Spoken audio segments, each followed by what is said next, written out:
Hi, welcome to another edition of Commercials I Hate.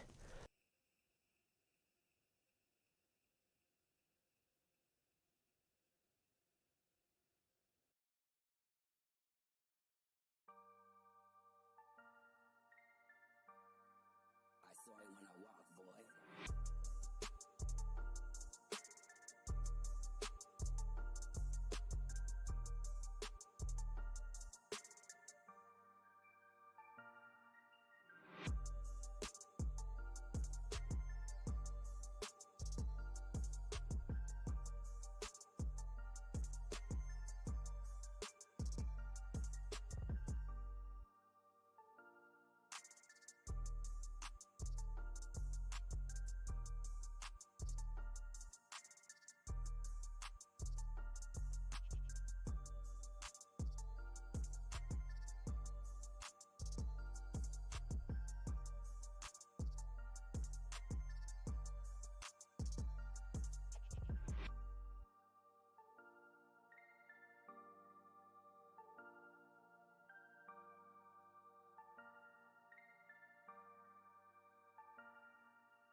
Hello.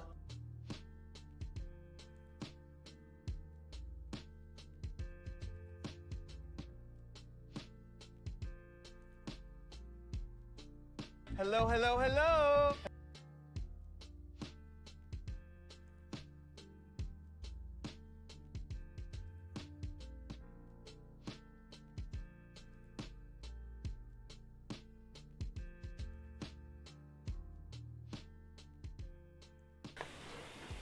Hello, hello, hello.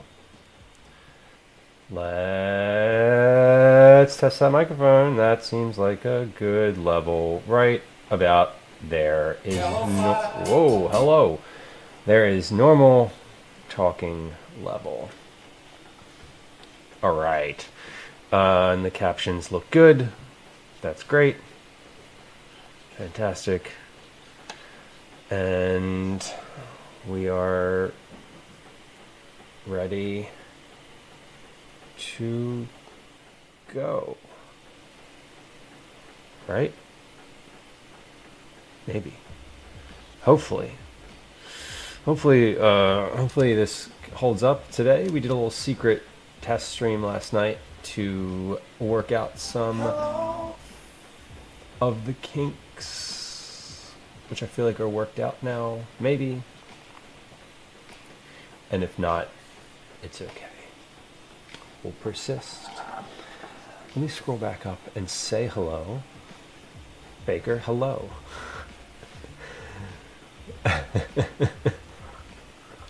Always funny when you type something to test in chat to see if the bot does the thing that you think it's going to do, and you're not live, and then someone responds. I was like, oh, hi. But I was about to go live, so it makes sense. So Fluff, welcome in. Good day. Baker, alpha whores are so good. We get them from the farmer's market. One of the regular vendors there sells them, like an Argentinian place. And I love it. Dulce de leche too. The last week we were there, they had media lunas, which are like a denser, butterier croissant somehow, and they had media lunas filled with dulce de leche, and it was dulce delightful. Not and Getty, welcome in.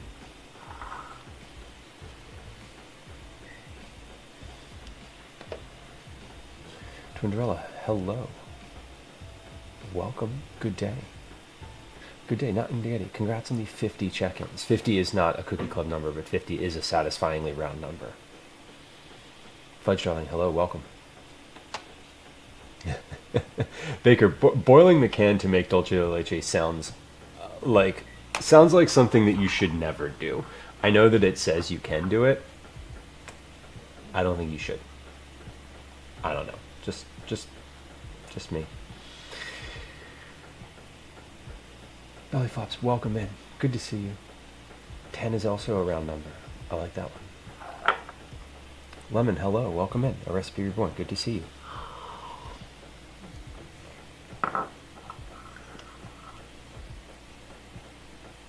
A tablespoon of baking powder. A tablespoon of baking powder seems like a lot, but it depends how many you're making. How much of the other stuff is there? Shayna, welcome. Hello. Dan, hello. So Fluff, holy crap. That's a lot of watch time.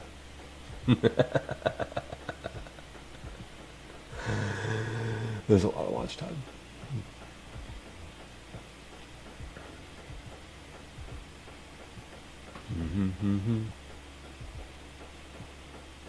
Hearing some white noise. Oh, you know what you might be hearing? You might be hearing the computer whirring.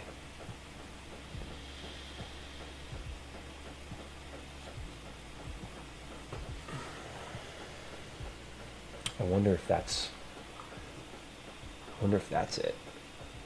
That would be wild if that'd be wild if that's what you could hear. Is it gone now? Now you're probably hearing it clicking. The clicking is the ice maker. Gone. Yeah, it's the computer. When I lean in, you can hear it processing, I suppose. Fellows, hello, welcome. The Medialunas, Baker. Yeah, Medialunas, Alfajores, and there's one other pastry that is there every week, but I forget what it's called. It's a tart with a cheese or cream center. It's kind of like a cheese Danish. Just Phoenix asparagus cookies. You don't no love for the asparagus cookies? Robbie, welcome in. Carly, hello.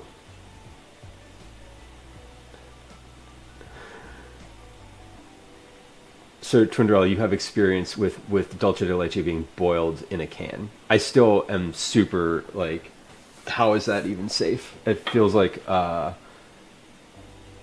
it feels dangerous. Darlene on YouTube, welcome in. Asparagus cookies, would you hide the asparagus and make it like an asparagus essence, like asparagus extract, or would you put asparagus spears on top and have it be like a green, like minty cookie or something?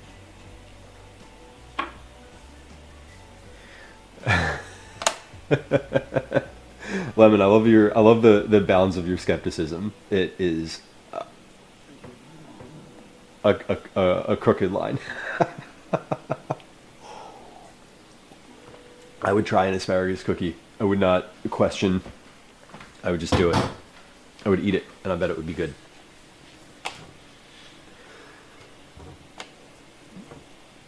Ooh, or pistachio. Yeah, we love pistachio. The cans are obviously food safe. Yeah, they are. It's like the pressure. I was just looking this up the other day, and so I was like reading all about the can thing. I'd never heard of it before, like a week ago. A vegetable cookie goes sweet potato. True. Sweet potato and brown sugar would be fantastic.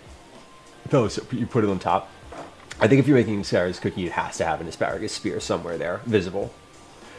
Asparagus cream with candied asparagus piece. What do you candy it with? Is it like solid or like gelatinous when you candy it? Like a savory Korean style pancake. That would be good. I'm with you. No buffering. Okay. I'm very aware of all of the stats right now on stream. I'm like, how's the encoder doing? How's the buffering? How's the CPU working? Okay, what are we doing today? We're making cookies. We're gonna do a couple things. We're gonna make some cookies. We're going to make dinner. It's gonna be an asparagus soup, not asparagus cookies. I'm sorry. Not as interesting. We're going to try that salad, the Rosamarina salad from the other day.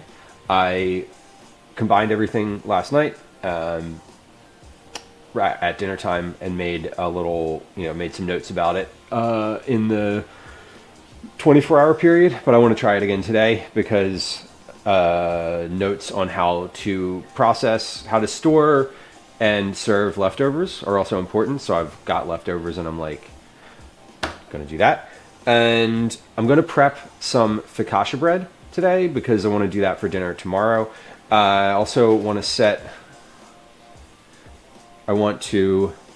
let's see, what time do I want to eat tomorrow? Tomorrow afternoon, I want to eat like 4, 5, 4, 3, 2, 1. So I want to set an alarm for noon called focaccia. There it is. That way I won't forget to take it out of the fridge tomorrow, like we did the last time I made focaccia bread, which turned out fine, but I'd prefer to do it the normal way. So we're going to do focaccia bread, and then at some point today,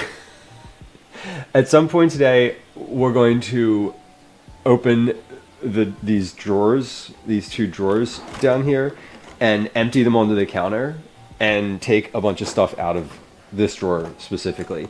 Because there's a lot of stuff in here, and I feel like I could be making better use of this space.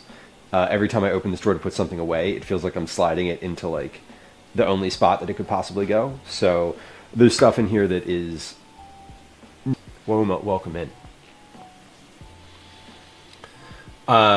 Candied asparagus is kind of like a candied orange peel style. Okay, so it's like a chewy... I always think of candied pecans, because that's the thing that I candy the most.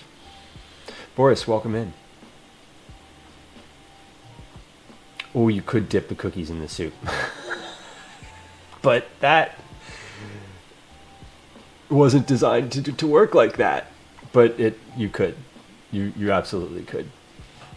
Let me see the junk drawer. Yeah, Lemon, this drawer, I was putting something in it yesterday. So yesterday I was putting these away. These little like pinch pots, right? And I had to move something in the drawer, and I like couldn't get it in, and it was annoying. And so today I was like, I'm just gonna empty the drawer under the counter, and we're gonna put half of it in a box and put it somewhere else in the house. Like, I don't need a spiralizer in the kitchen drawer. I know that I have one, and if I ever want to use it again, I will know where to find it, and then where I will find it will not be in this drawer after today. So Darlene says on YouTube, says the sound is cutting out. In what, like it's not like you can see me talking but you're not hearing sound, or the music is like all of it is cutting out, like the music too. Subtopic is that the experience that other folks are having as well. You can still hear the fan noise. Let's try this.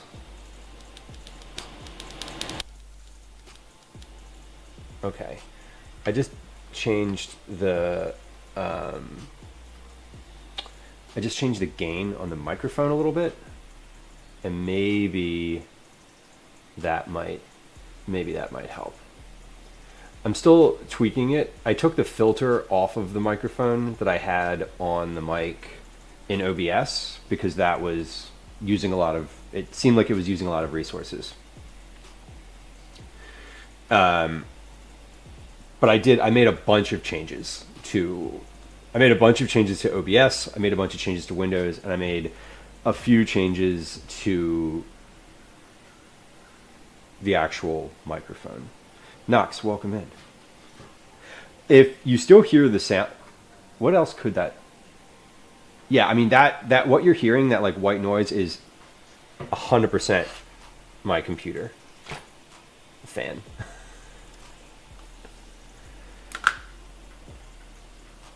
It's fascinating to me that is that audible. Gain hiss. Yeah, probably. I feel like what I also am need to do is change the. I need to change a couple of the other settings on here. Let's try something. Hold on.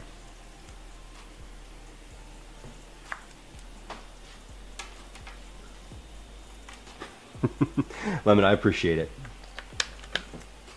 I want to try something real quick because it'll. I don't want to set it back to the way that it was, right? Because that's not a good idea. But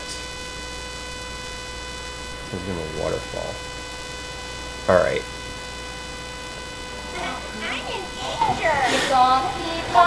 Oh, that's worse. It should be worse. It was worse for a second. Is it better now, or better now or worse? Better now or worse? Not better now. High buzzing.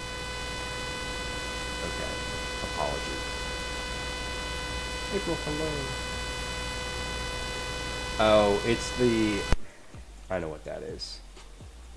That's because I can't plug this thing in during the... I can't plug the base station in because it has electrical interference. Right. Okay. Well, here's the so the benefit to that was you see how bad it could be. Now you see how bad it could be. All right. Is that any better in terms of the hum?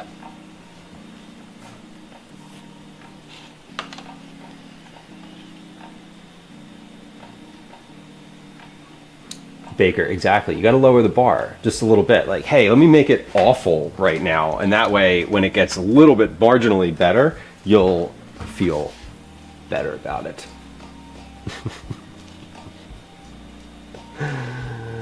Still hearing the gain hiss. Fair enough. In that case, since this doesn't... Let me see. How about that, maybe? How about that? I just turned it up, and I'm just... Nope, worse. Got it. Thank you.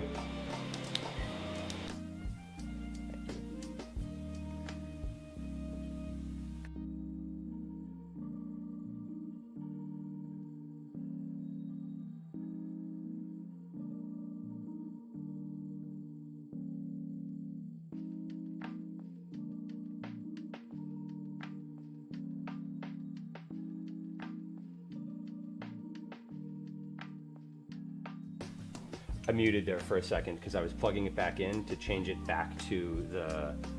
I'd adjusted a setting and I wanted to change it back to like the way it was again. Your receiver has a mic as well. Yeah, I think the computer, like there's a microphone array on the computer that might be using the mic.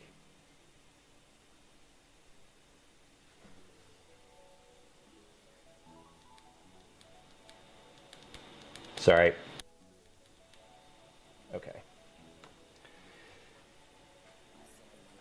And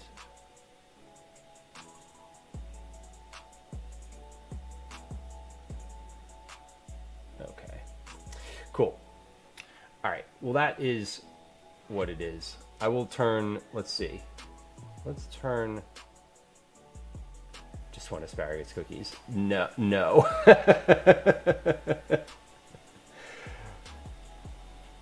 Okay. Well, it's slightly better than it was the last time, and then maybe it'll, I don't know. But yeah, I do think there is sort of like a background. Let me look at one thing.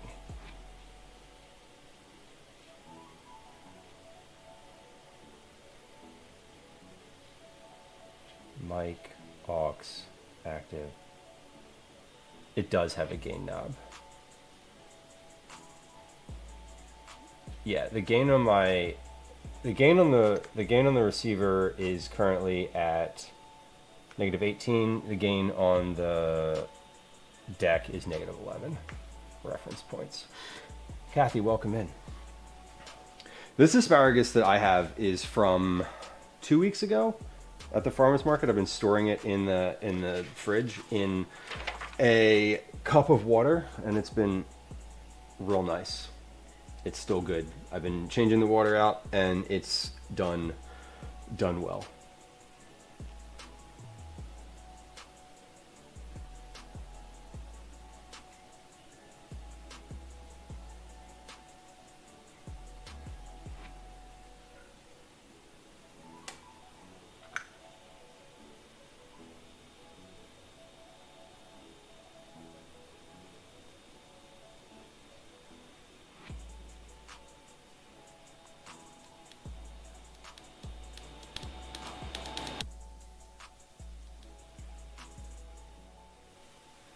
Okay, so let's see. So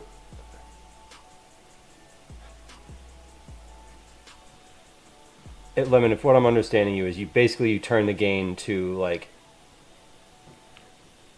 digital receiver, gain goes lower, so like -20, -24, -28. Analog, Stream Deck, gain goes higher, towards 0. Digital goes down in the negatives, Stream Deck goes up in the positives. Is that a very, very, very pedestrian explanation of what you're saying? We're not. Yeah, the asparagus cookies. We're not actually doing asparagus cookies, and I'm really sorry.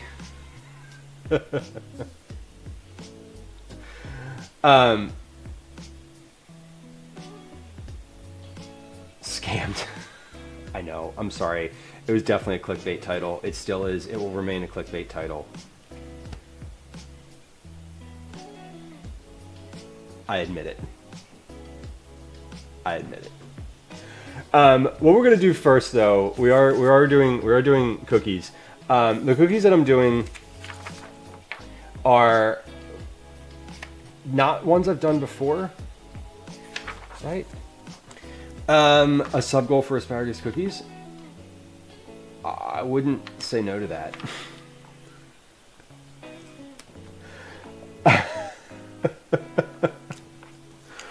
Because it's so weird. It's a weird one. I've never heard of it before. The thing that I have done before that was very good is garlic cookies. Those were excellent. But I'm not prepared to make those today either. What if for Cookie Club 1 month we just did asparagus cookies? That would be like, no, I don't want to win. I want to see other people win, but I don't actually want to win myself. Do dishes. Oh my god.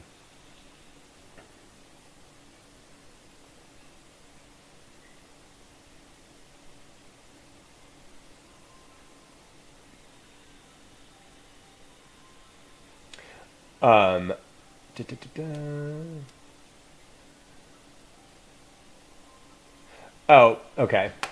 Sorry, I was reading something else. Lemon, to your point about the microphone, it's not a digital, it's not an analog gain. The gain knob on the Stream Deck is adjusting the gain in OBS. So it's not like a hardwired mic. Anyway. Whoa, Broccoli, the audio's a few seconds ahead? How does that happen? That's wild. I'm in the future. But just my voice. Let's look at what these cookies take to do today. I thought I had my... Your head thing? I don't know. I didn't see it today. I don't know.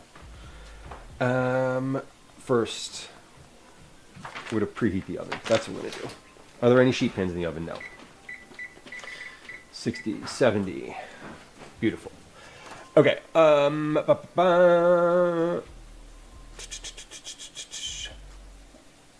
Let's read this recipe first. This is basically, this recipe is called breakfast cookies. It's not a... it's not like, I don't know.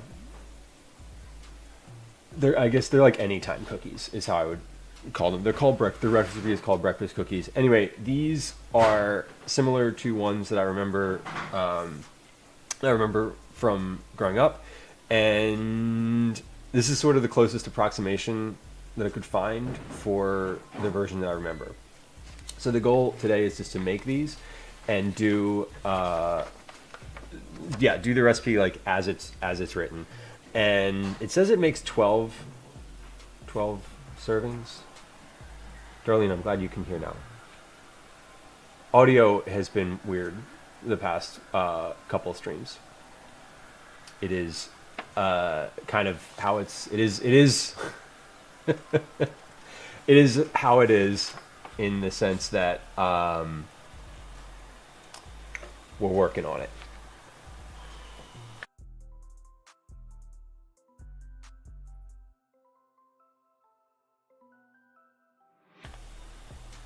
Okay.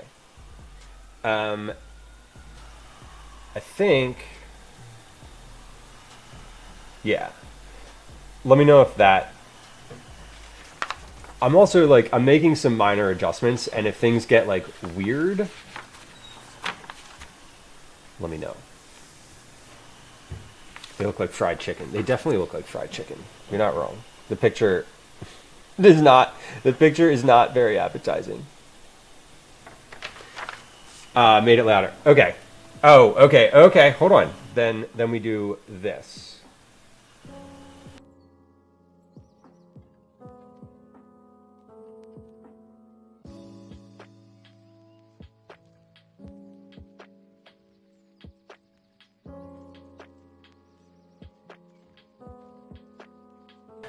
Okay.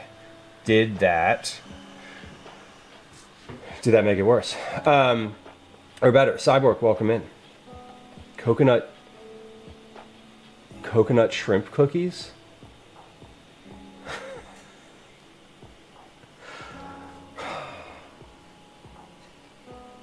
What's the base for a coconut shrimp cookie? Appetizing is not always about looks, it's mostly about smell. Okay, I can get that one. Yeah, Darlene on YouTube. I feel like there's some stuff you can't help. There's some stuff you can't help. I can't help other folks' internet speed.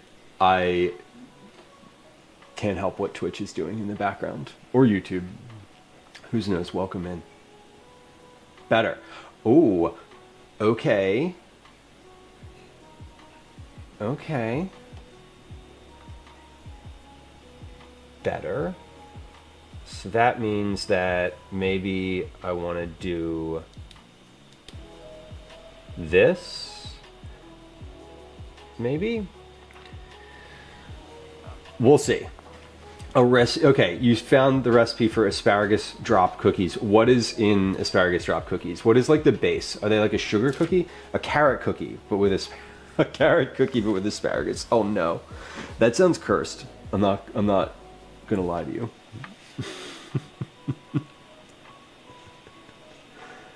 It sounds incredibly cursed.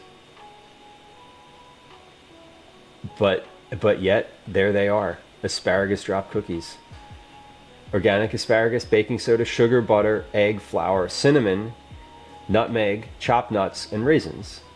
You beat everything together. Asparagus, baking soda, sugar, and shortening. Add the egg. So this is sort of zucchini type cookie. This is like a yeah. This is very much like a zucchini cookie. If you were doing it reminds me of zucchini bread because it's grated. Wow. Wow. Wild.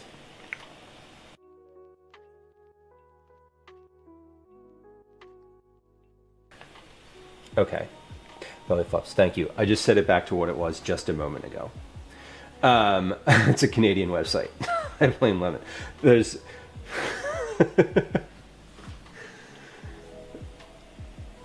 it's I don't know. It's a website all about asparagus. I'm kind of into it. Chocolate zucchini cake is also good.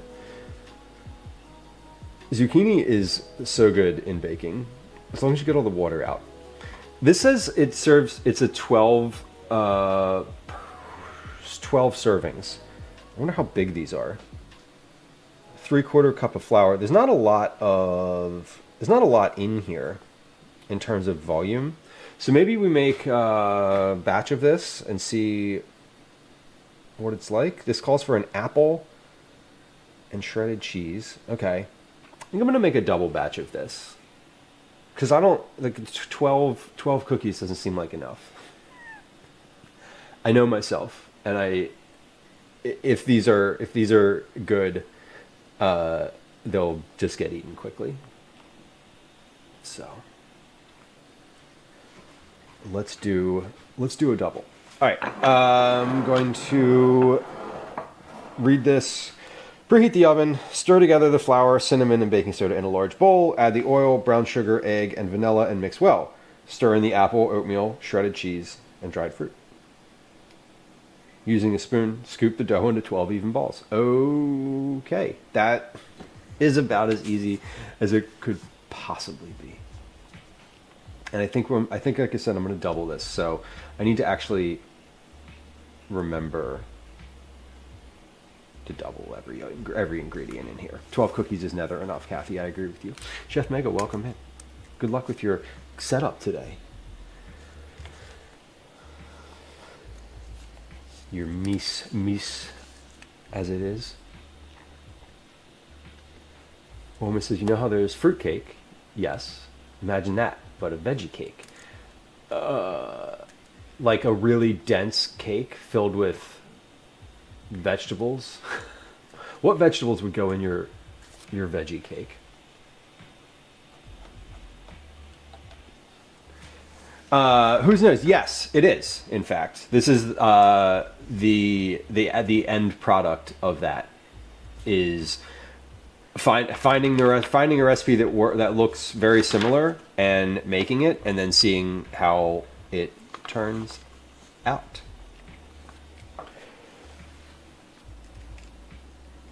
Flour, cinnamon, and baking powder. Okay. Oh, candied veggies.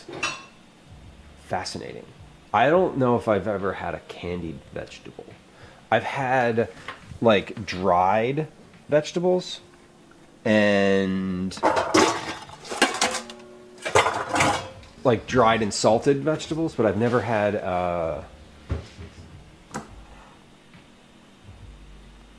candied vegetable. I'm thinking it. I don't think so. I've had like glazed carrots,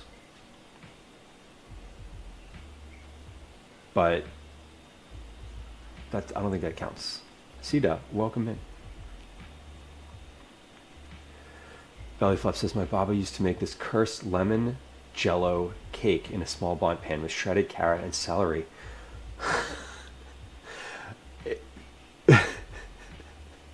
Lemon jello with carrot and celery.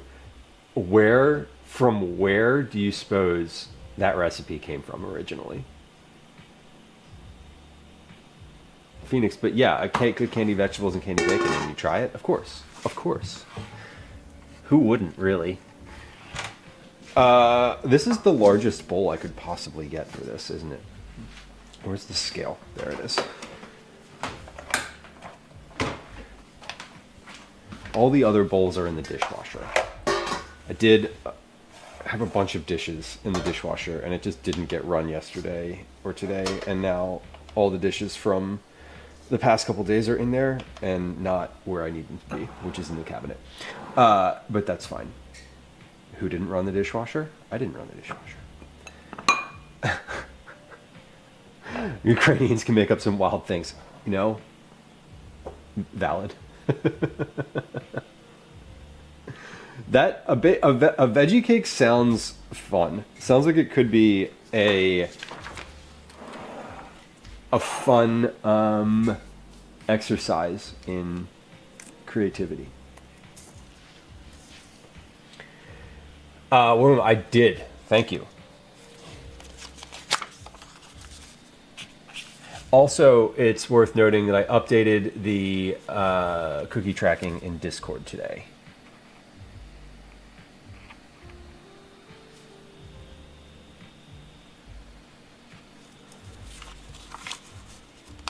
Depression era recipe. Could be, Velas. Could be. Hubert Chicago on YouTube. Thank you. I appreciate it. Says I added you to my Google Calendar. Amazing. We do have, in fact, a Google Calendar that is available No, what? Stop. We do have a Google Calendar. You can add it to your Google Calendar, and it is updated regularly with the stream. I update it on the weekend when I update in Discord. She still had me walking down the street to ask her. It's nice to have the memory of the thing, and it's always nice if you can actually have the tangible the tangible recipe too. Totally. All-purpose flour, 142 grams. I want to double this. I need 3/4 a cup, so that's 1.5 cups. So 142 times 1.5 is, 142 times 1.5, 213 grams.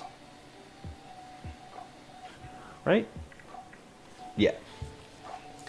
Ground cinnamon is teaspoons, 1/4 cup of vegetable oil, that's 1/2 cup of vegetable oil, 1/3 a cup of brown sugar, 2/3 a cup of brown sugar. Brown sugar is 198 grams per cup times 0.6666666, 132 grams.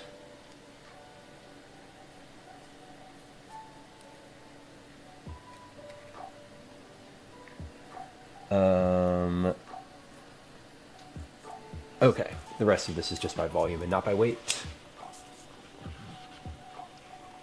So, again, we're doubling this. So 213 grams of all-purpose flour.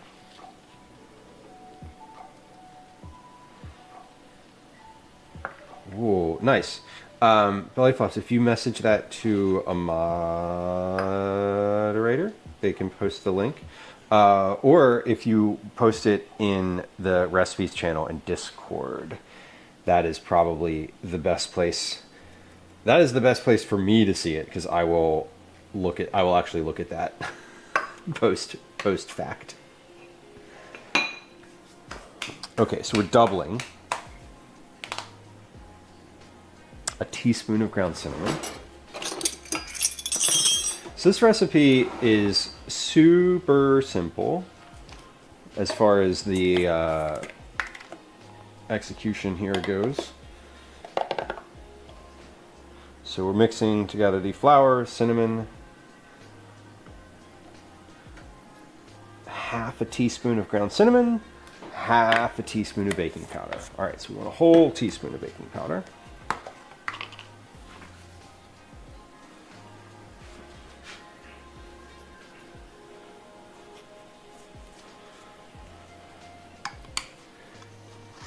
Whole teaspoon of baking powder. Perfect.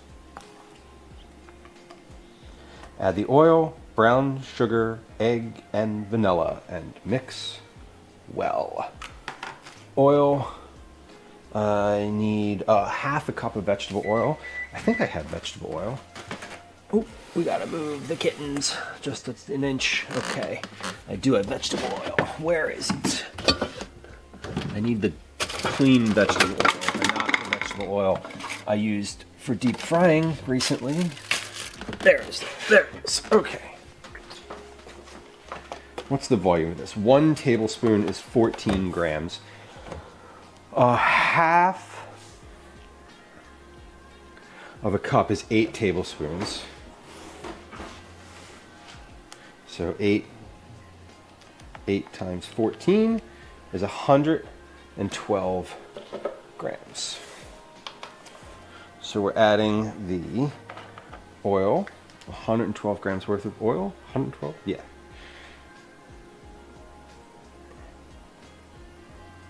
Now I feel like instead of oil here, I would probably prefer to use not oil. I prefer to use like applesauce maybe, or something like one of those other types of substitutes. But I didn't think it through enough in that moment just there, and and we're good, and we've done what we've done. Okay. So oil, brown sugar. How much brown sugar? 132 grams. I'm using dark brown sugar today. Because it came out of the cabinet first.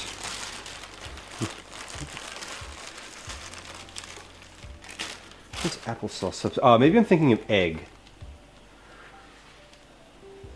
No, I'm thinking of oil. It's just like a liquid aroma. Yeah, it's a liquid. It's basically just does the same thing as being a liquid.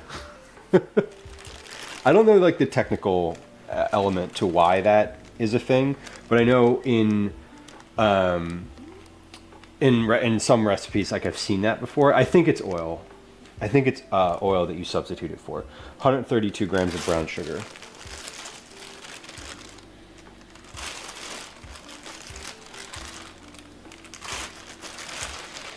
It's one of those things that like I said out loud because I'm pretty sure I've done that before, but like I can't tell you the exact reasoning. It might be in place of eggs then. Yeah. I know I've seen it in vegan recipes, so that is, it probably is eggs. It's probably not oil.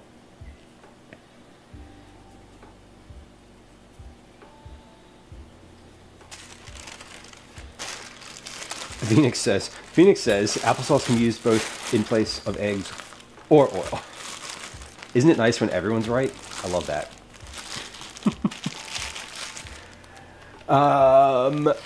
Sugar and egg and vanilla. Eggs. 1 egg? No. 2. 2 eggs, because we're doubling. And then I need to like cut up some apples and cheese and whatnot for this as well. So this is the easy part.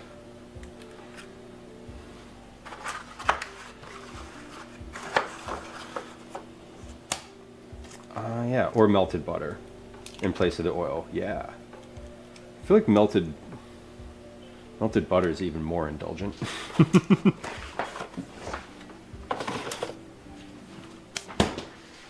Okay, so that is all of the first parts of the ingredients. Let's mix this together.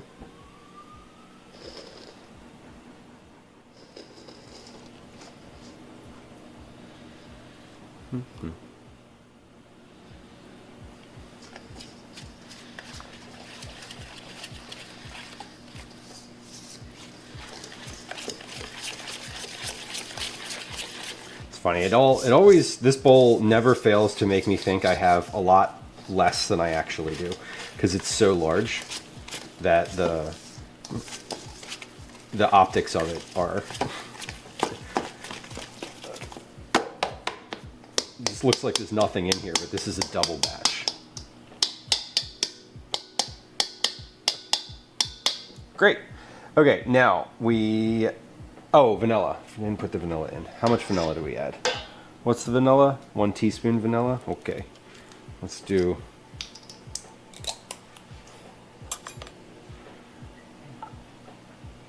one.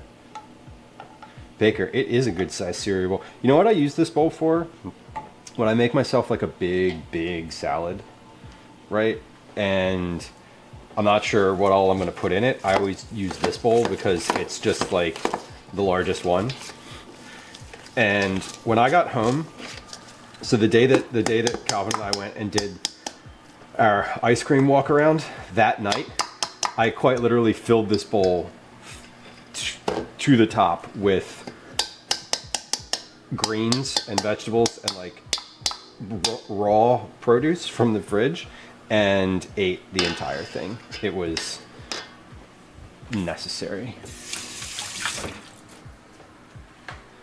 Okay. Let's rinse my hands off. And I'm gonna clean this whisk, and then we're gonna cut up apples and shred some cheddar cheese. I'm gonna toss those in there. And that's it. That's it. That's as easy as these are.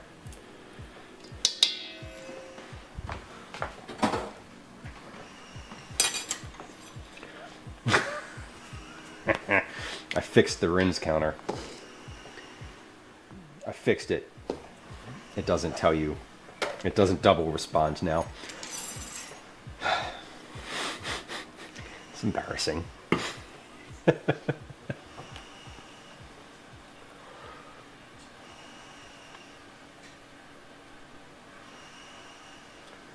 Broccoli, the shredding broccoli stems, shredding any, like the using the stems of the broccoli is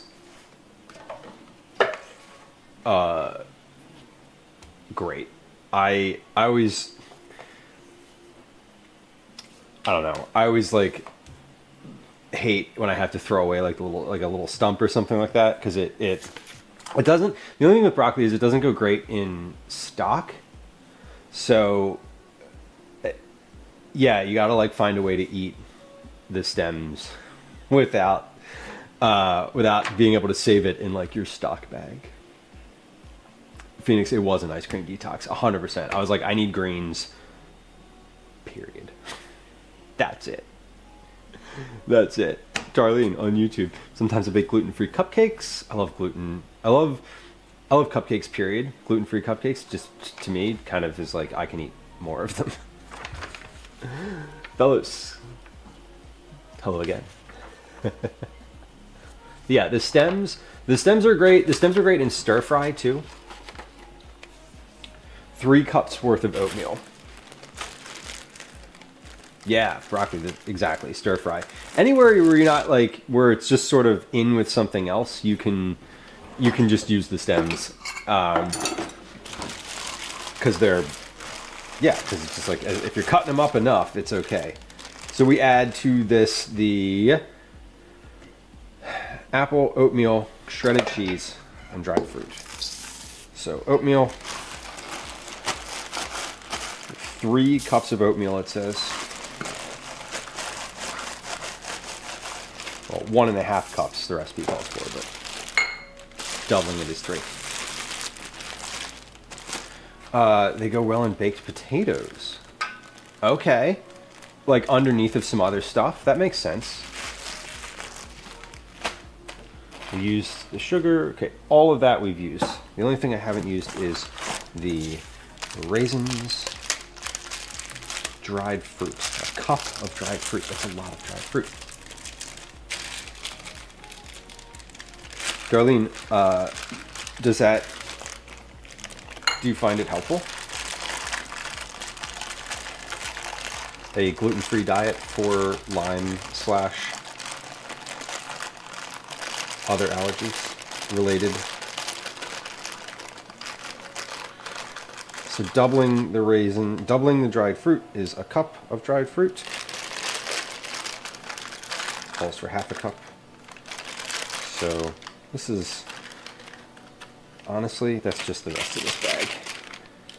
Okay, now that I've like emptied 90% of that bag into the cup measure, we're gonna dump the whole thing. Shredded cheese, and then it says one medium apple. So we're gonna do 2. I have 2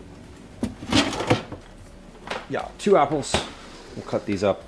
What does it say? Gently rubbed under cold water and diced. Interesting.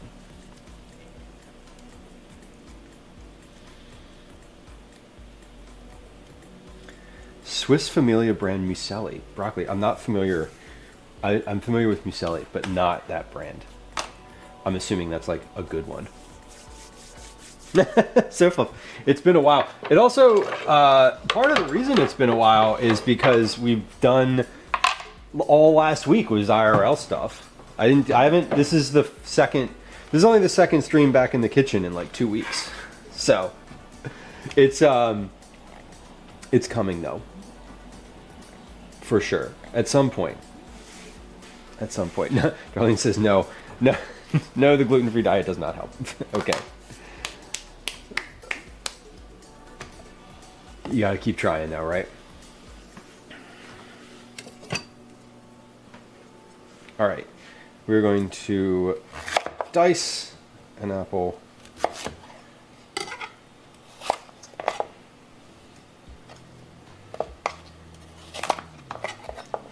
I'm gonna dice 2 apples.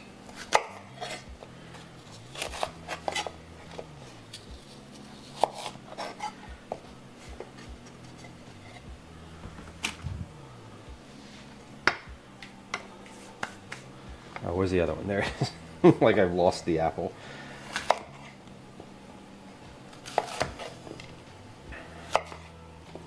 For those of y'all who caught our little off-brand stream yesterday, you got to meet some kittens that have been living in our house. I was gonna say voluntarily, intentionally. They weren't just randomly found.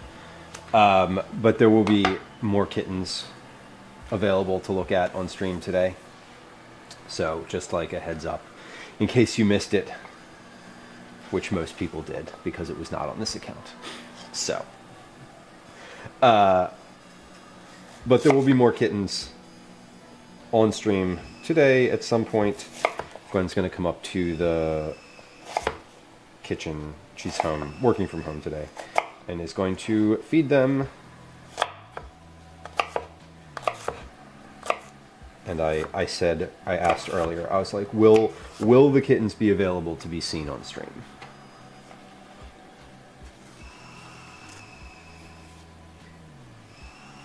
And she said yes. Darlene asked, does your mom try to cut back from some foods with her Lyme journey? She definitely used to, yeah. Yeah, less so now, like years on. But that was definitely a part of it.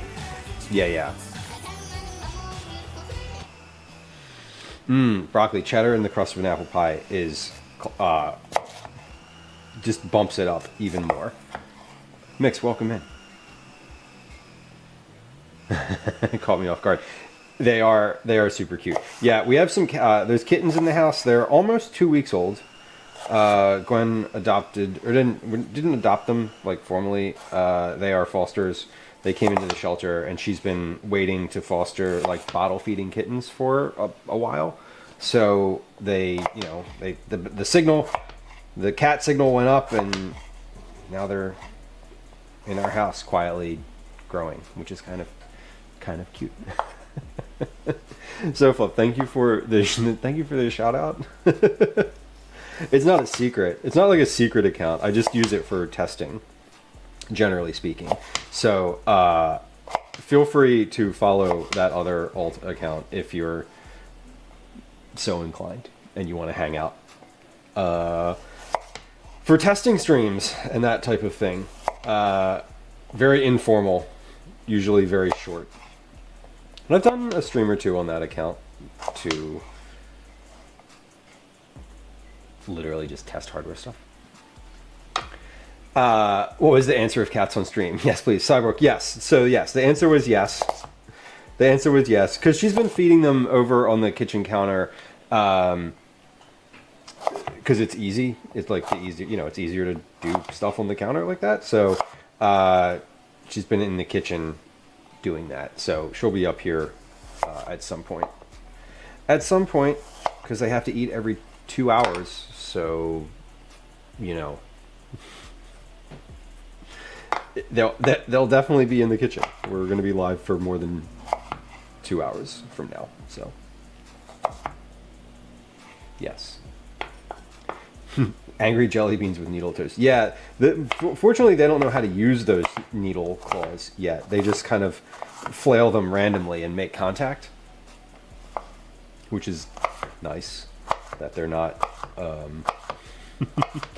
It's nice that they are not active to that extent yet.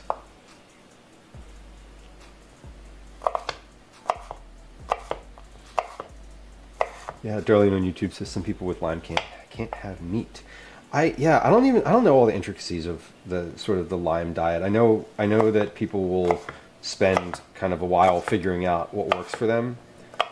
Often, I feel like some folks use like the FODMAP diet. Occasional extra curse words. Yeah, I feel like it's a little more unfiltered. Because it's not like affiliated. There's no sort of like, I'm kind of like whatever.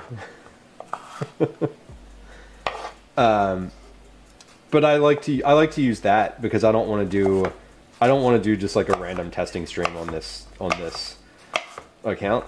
I'd rather keep this to like scheduled stuff. Broccoli a lot of stuff does, you know. The bot likes what it likes. Who am I to judge? Someone please clip the kitties in case I'm not here. Cyborg, I will tell you, if you want to go to that other account, there is a VOD. Yesterday's VOD has the cats in it. They're at the end. The last 5 minutes of that VOD, there are cats.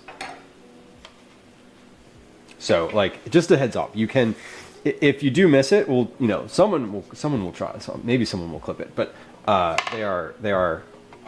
they're actively visible in that VOD, and that is less than 24 hours old. So it is available in case you want to, in case you cannot wait, in case you simply cannot. Last thing is cheddar cheese. I have flour, cinnamon, baking powder, oil, brown sugar, eggs, vanilla, apple, oatmeal, dried fruit, cheddar cheese. Last thing going in here.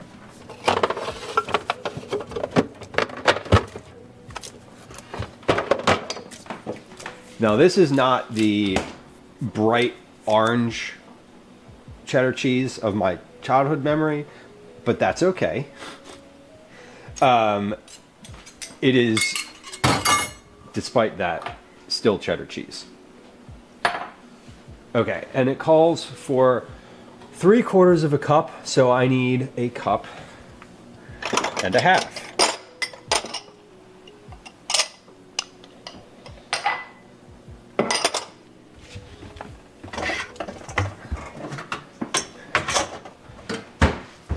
Easy enough. And yeah, sharp white cheddar is what I'm using today. It was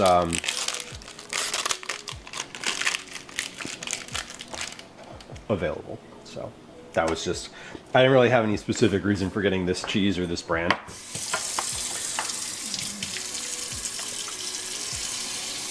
Oh great. Now when I'm like, I'm washing my hands, you can actually hear the water running. Cool.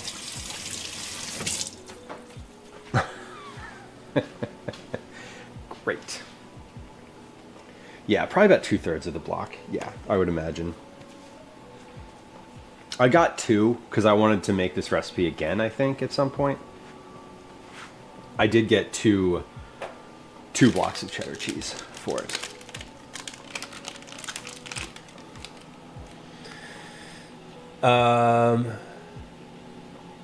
Which message?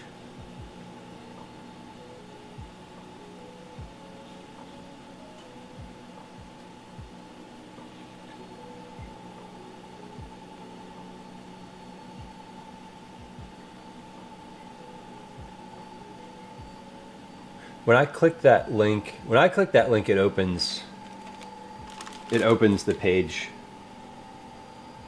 as it's supposed to. That is odd. I wonder why it's rendering differently. Yeah, Baker, I also was like, it's not going to go bad, so, you know. Phoenix, yes. Yeah, and, you know, it really, Twitch is definitely a platform with bugs.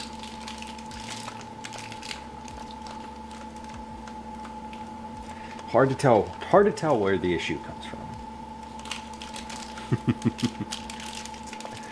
Yeah, Darlene on YouTube says, if you go to the bathroom, make sure to mute your microphone. Oh yeah. I definitely have to treat the microphone more like IRL streaming now. Same microphone, just it, you know, now it picks up more in the house. Broccoli says, my hubby will not splurge on good cheese at Aldi, but when I get some from Weiss, he dives right in. I feel like I feel like when you splurge on good cheese, I just want to eat the cheese directly. I don't want to like use it in a recipe. Unless it's for something like French onion soup or something where the cheese is like very clearly the star. What did I say, a cup and a half of this? Yeah. So shredded cheese going in. Cup. That's a little more than a half, but that's okay. And then we have a little bit of extra, and that's okay too. Because I'm going to use this tomorrow night for the focaccia bread. That's part of the plan for it. And I will just put this in a container and we'll mix everything up. And then we're going to take our first words on stream break. During the words on stream games, probably plural, we'll take an ad break on Twitch. So if you're watching on Twitch, in just a moment here, a minute or so, a couple minutes, you're going to get an ad. Feel free to watch on YouTube if you don't want to get an ad, because that channel is not affiliated. Anyway, you can find the link to that right here. Let's mix this up, and then we'll pop in and take our break. Oh, hold on. I can just put this block of cheese in that same container. I don't even need to wrap it up. Don't even need to wrap it up. What I am going to do, though, is take it out of the packaging. There. That's better. Slinka, welcome in.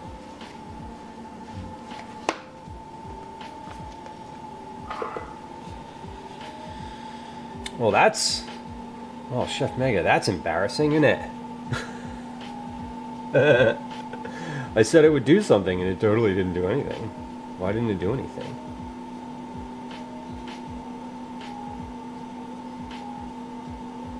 Let's see, why didn't it do anything? I just created that like seconds before stream. Weird.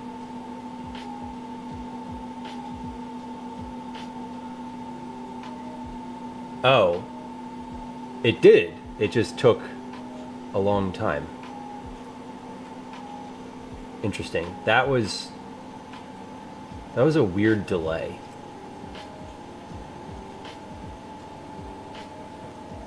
Who knows?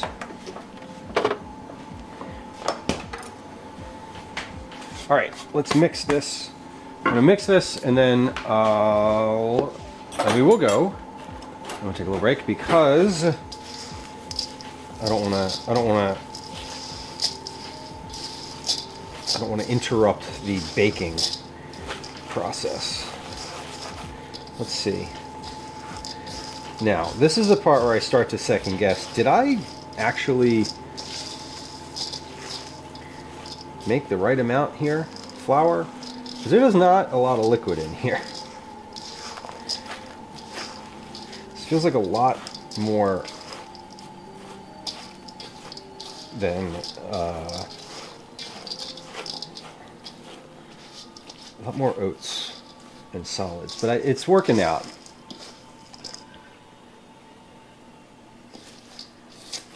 It is working out. Okay. Oh, there's still like more stuff at the bottom.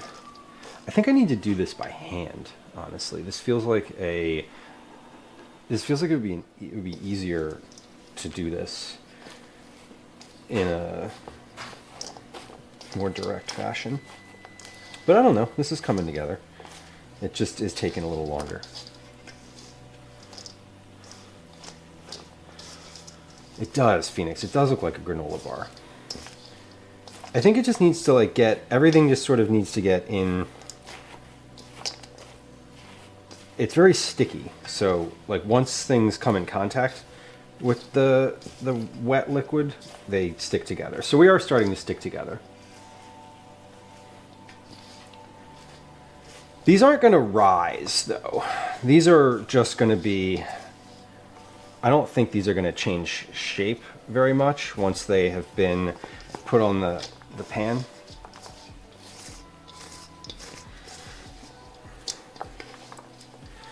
So it says, to serve these, it says, using a spoon, scoop dough into 12 even balls and place on the prepared baking sheet. Wet your fingers and pat each cookie down into a circle on the baking sheet.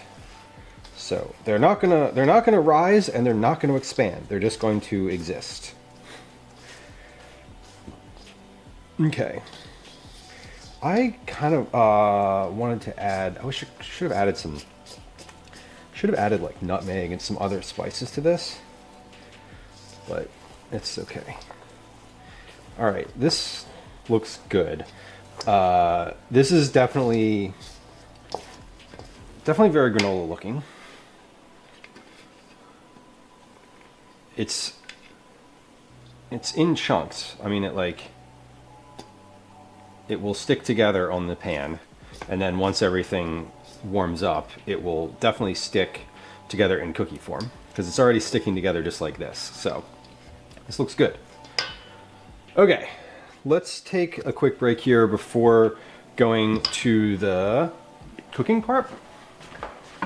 During break, we're going to run a game of words on stream. We're going to run a 3-minute advertisement on Twitch. If you are not a subscriber, maybe you're lurking right now, just a heads up that that's going to happen. And we'll be right back. Okay. Here comes a game of words on stream. Here comes a 3-minute advertising on Twitch. See you in a moment. Hi, welcome to another edition of Commercials I Hate. Okay. I'm going to put things in the dishwasher now, because I have stuff to go in.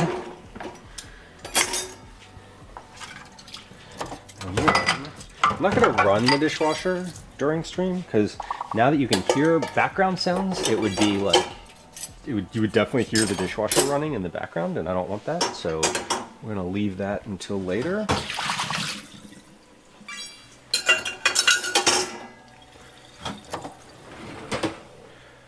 But for now,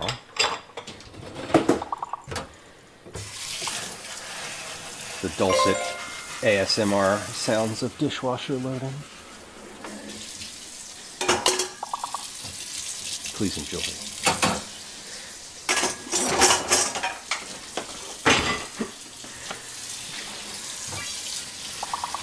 Dishwasher loading and sink processing.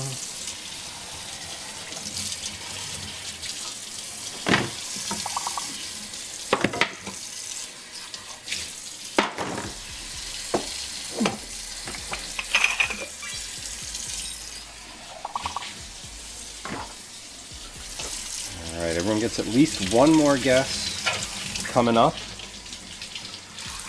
Get your last guesses ready. Last guesses right now. Last guess. Last guess for words on stream. One more time to wait while we run ads. Oof, that was terrible. Apologies to any Tom Petty fans in the room. That was certainly horrible, if not unrecognizable.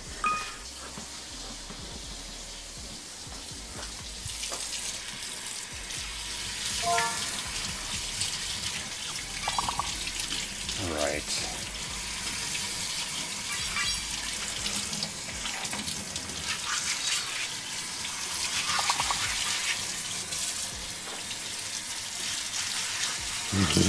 Very recognizable. Oh no. But not good.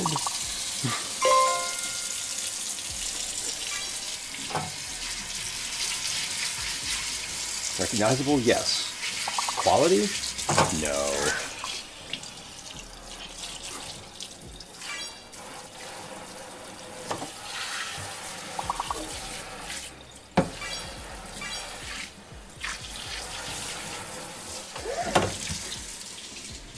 Alright, if you were experiencing an ad break on Twitch, welcome back. Thank you for your patience. I appreciate you.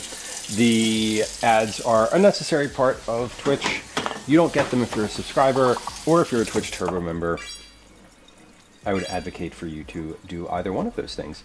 You could even use your Prime sub if you want.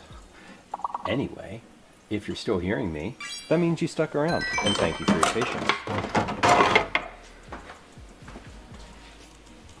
Very nice.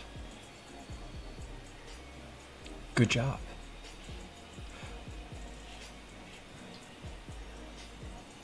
I wish we'd have started that counter for the boards a long time ago, because we've definitely, I say we as if I contributed in any meaningful way. I did not. We've definitely cleared a lot of words on stream boards. On stream. With our words. I don't know where I was going with that. Beep Boop Beth, welcome in. Good to see you.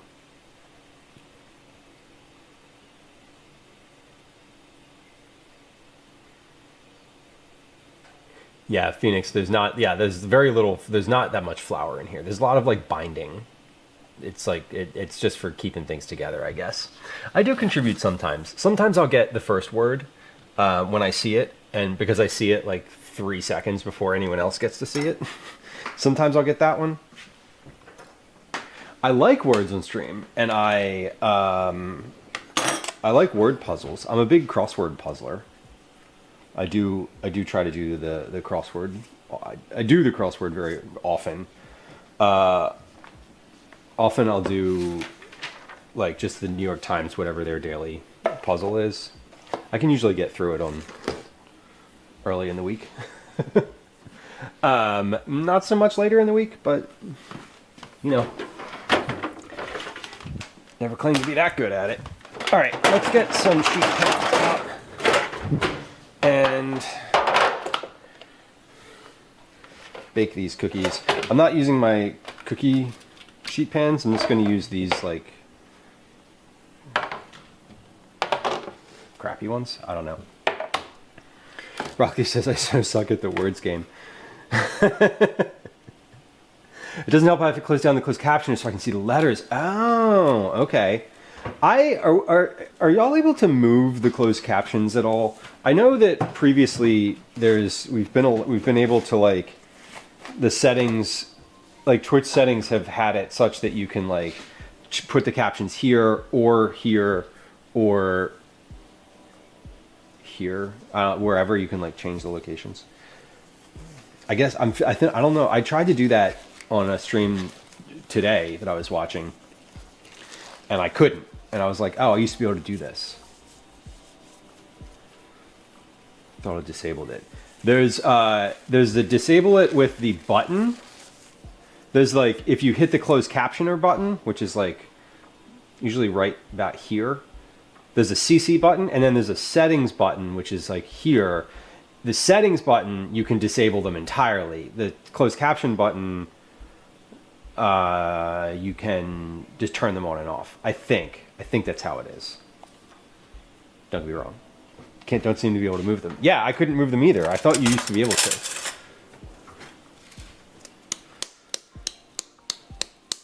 I see words being typed before they pop up on my screen. That's definitely a lag, not a lag thing.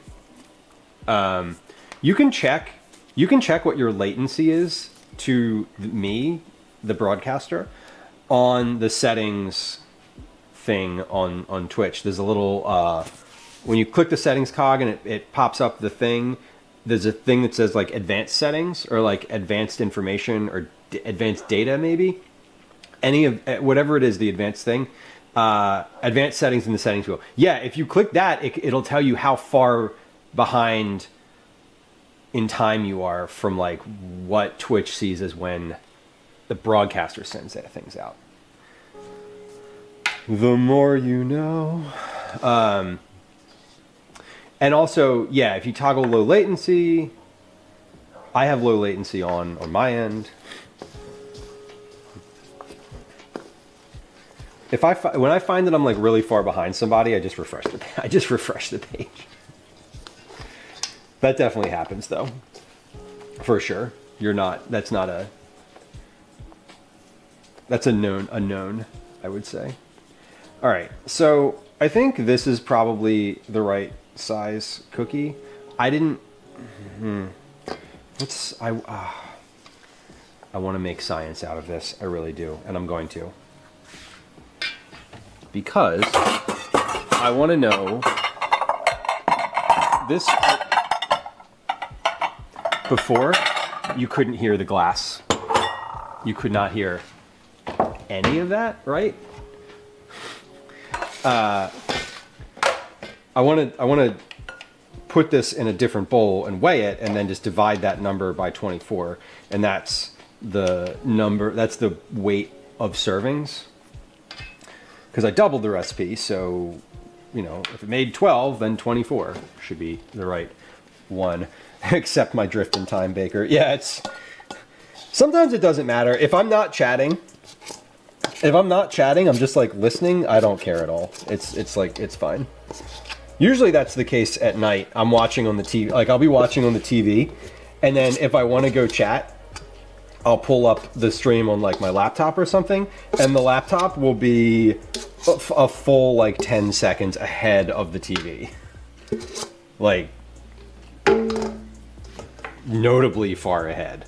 Sometimes it's like the TV's so far behind that if I was to chat, it would be like, this isn't, what are you even responding to right now? Yeah, golf ball size. They're basically, they're not going to expand, and they're basically going to be the size they are when they're done as when I put them in. So I kind of want to see what it says size-wise we should be doing here. So that's all the ingredients. I've got, that's basically it. 1,476 grams. 1,476 divided by 24 is 61.5 grams per serving. More science. More science. That's right. I refreshed and my latency got worse, Kathy said. I didn't promise it would make anything better. I promised that the information is available. Just point of fact. Okay, 61.5 grams. Oh, these are big. Okay, they're bigger than I thought. Roughly.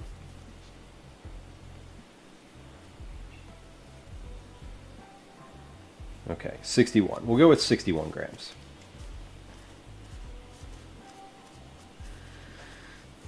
Yeah, golf ball size blot.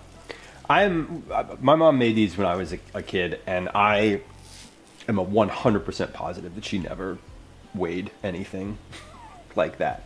But this is the size. That is slightly larger than a ping pong ball. I don't really know if that's the size of a golf ball. I'm guessing it probably is. Something like that.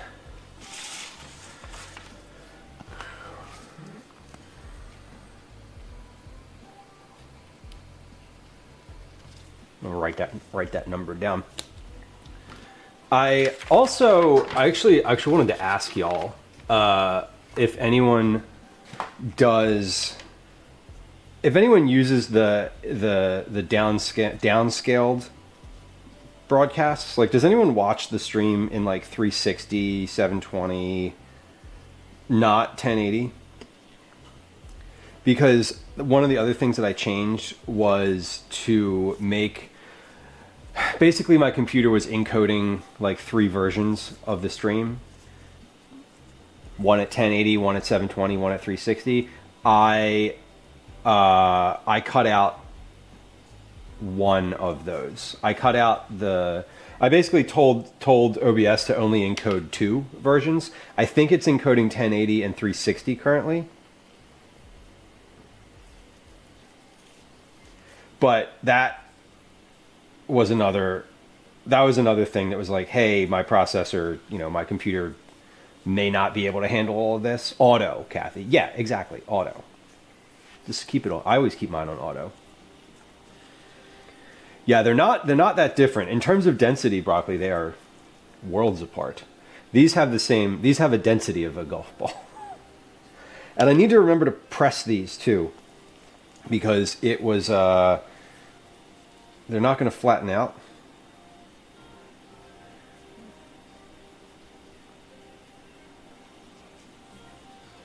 And cell data. Yeah, and I'd imagine on cell data, 360 is fine.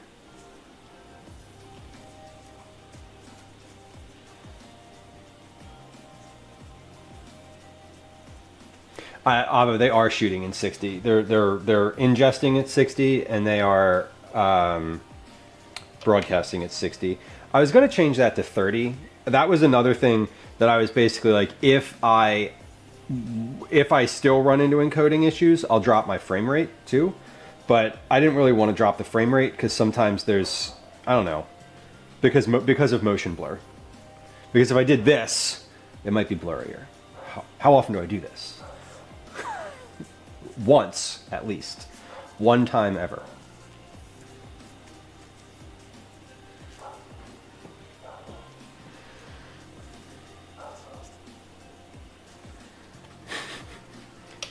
But yeah, I adjusted kind of everything but the frame rate.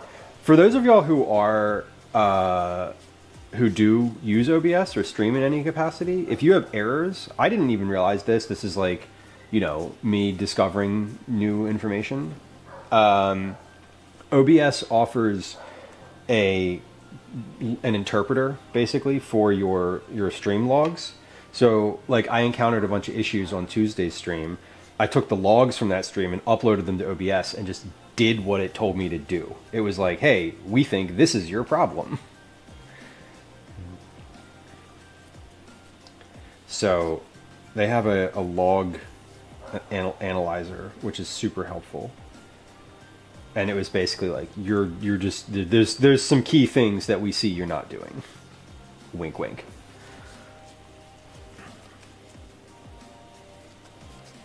Super helpful. It's like actually part of their website too. It's a formal offering. It's not like a third-party thing. But I usually, when I watch, I leave it set to auto, and sometimes it's I definitely notice it's down at like 360 when I'm watching other folks' streams. But usually I'm just listening, so it's kind of fine. All right, so this is, I think, about right for this tray. We have eight on this tray. And we're going to pat each cookie down into a circle. Okay. So if I agree with you, if I'm watching the stream and it's like open and I have it like main screened, I will set it to the highest resolution. Like for sure. So same. Usually if it's background, I'll set it to auto.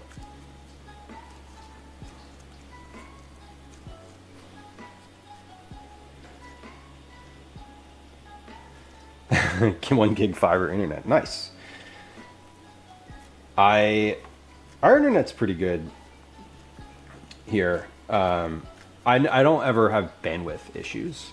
I have connectivity issues sometimes in the house, just in general, because I use a third-party router, like mesh network, to create like the household network, and sometimes that acts up. But generally speaking, I'm not worried about bandwidth.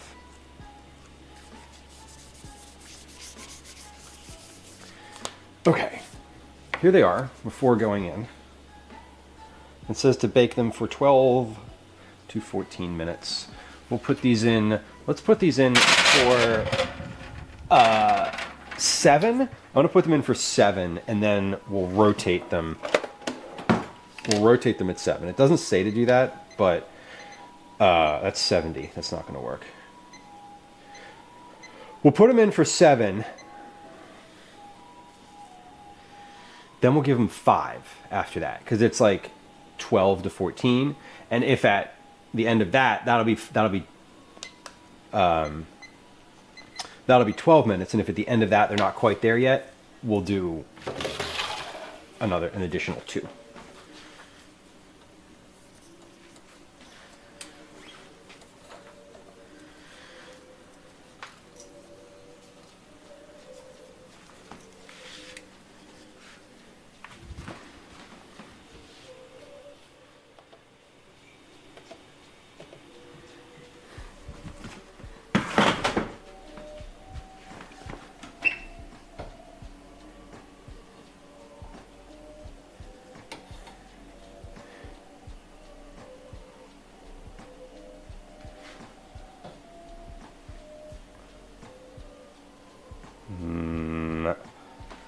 Good as we're gonna get. Okay.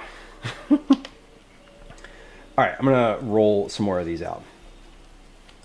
So, again, there's no like reason to, I'm not like making these for any type of like development purposes, any of that today. I'm just making these because they've been on my mind. But I've been sort of looking to take this recipe and I don't know, make it more of my own. So I want to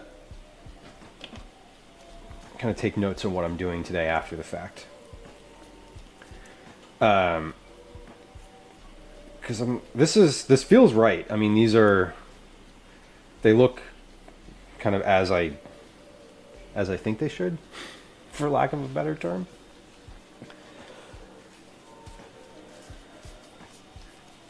Making something just because you want to eat it, Phoenix, I know. Well, I also have a sort of, over the past couple months, I've been taking several different recipes that were like historical, not historical in the context of like, you know, real history, but like my history, my like food history, and I've been making them into some more formal like recipes that aren't just like, you know, a collection of ingredients on a piece of paper. There's actually some methodology to it. So I am looking to take what I'm doing here and say, you know, and adjust it and make it, you know, make it something that is now mine as opposed to this recipe I found on the internet. Make some changes if they're needed. And if not, then this will just be the recipe and it won't be my recipe. It'll, you know, be the one I found on the internet. So I already know that I would like to add some more spices to this. I feel like that would just be a nice, you know, a nice addition. And you could certainly do this with different dried fruit. You could do this with cranberries or dried blueberries. You could cut up pears instead of apples in here. So I think more what I'm considering in terms of like making a recipe out of this is more like making a template for other types of, you know, like just like this X amount of like dried fruit as opposed to this specific type of dried fruit like raisins or what have you. I don't know. I gotta make it first. I'm just making it today because I'm making it as it's stated in the recipe.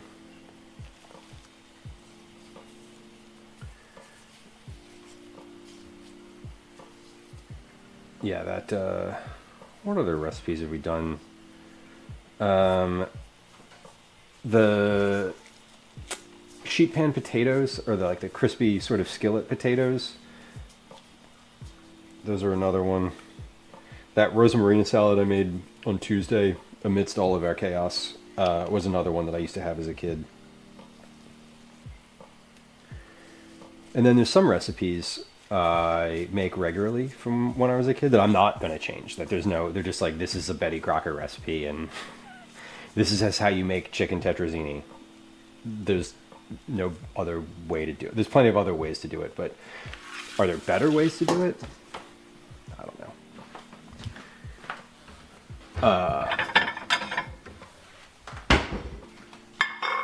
We're going to continue to roll here. I have another tray, but I want to wait until my timer's up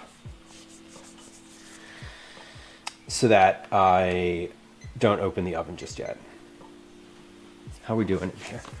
Oh yeah, these spread barely.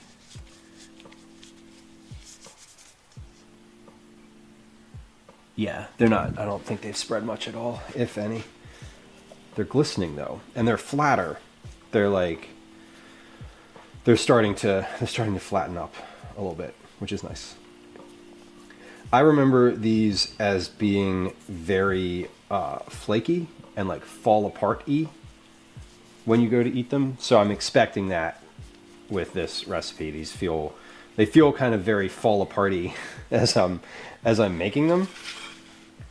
Let me remember to press this pan down. And I feel like this part is like how thin do you want your cookies? What size cookies do you want? Do you want like a big chunk or do you want like a thinner situation? And then what do we do to cool these? Allow cookies to cool, it says. Okay, so nothing specific. There's no like rack for 5 minutes, blah, blah, blah. Did the recipe have vanilla? It did. It did 2 teaspoons of vanilla. You could add other flavored liqueurs in here. That would work too. Maybe like a little apple brandy. Okay, timer is up. That was the 7-minute timer. We're going to rotate these in the oven. Come on over here to the oven and let's take a look.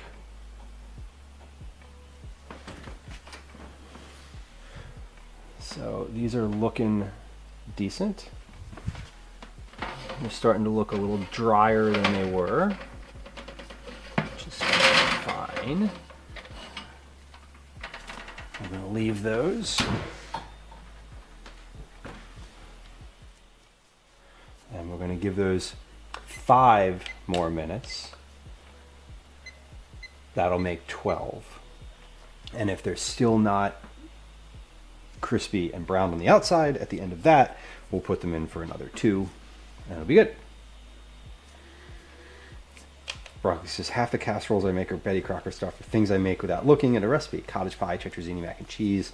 Yeah, and those things are the type of things where you are, if you've made them over and over, you make them by feel at that point.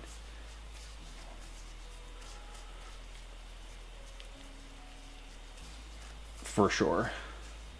Maka Waka, welcome in. Good to see you. Phoenix says, I would increase the vanilla and the cinnamon, add nutmeg and clove. Absolutely on the nutmeg and clove. For sure. This only has cinnamon, and it doesn't have a whole lot. It has the same amount of cinnamon as it has baking powder, so, not that you're necessarily tasting the baking powder, but it's still not all that much. You could add sage in here too. Probably be pretty good. These have a very like fall feeling to them. Apples, oats, brown sugar. You could really like lean into that if you wanted.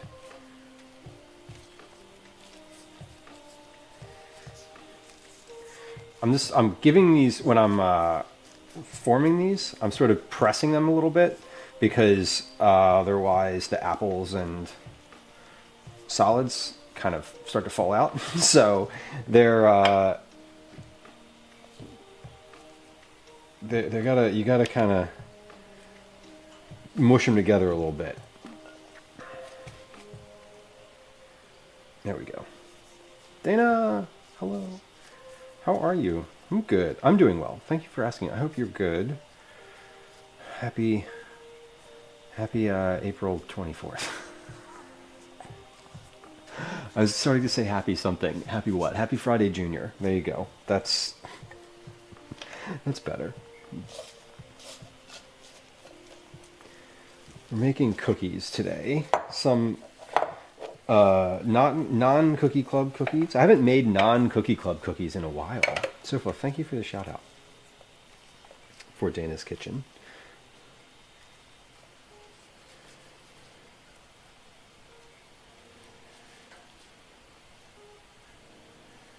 We should do a day, or should just, I don't know. I had a thought. Let's say we should just do a day where like anybody who streams at all can like come in and just say like, I stream, follow me. Because I feel like some folks I know a lot of folks do stream in here. Like some folks who are in chat, Maka streams, Avo streams. Like there's other folks, and I'm always Dana obviously streams. I always feel like I don't always know.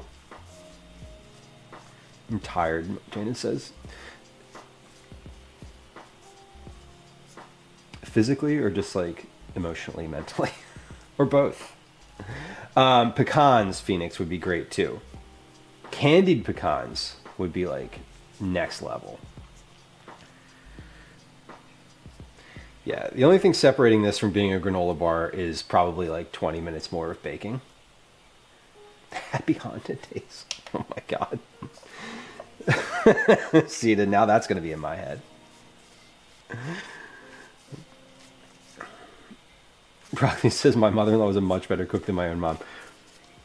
It's interesting, I remember my mom telling me like, oh, I wasn't like a very enthusiastic cook, when you were a kid, blah, blah, blah. And now that I'm sort of an adult, I'm like, you did cook a lot though. Like you cooked a decent amount. There was like, and then you're like, oh, that was because it's cheaper. Right.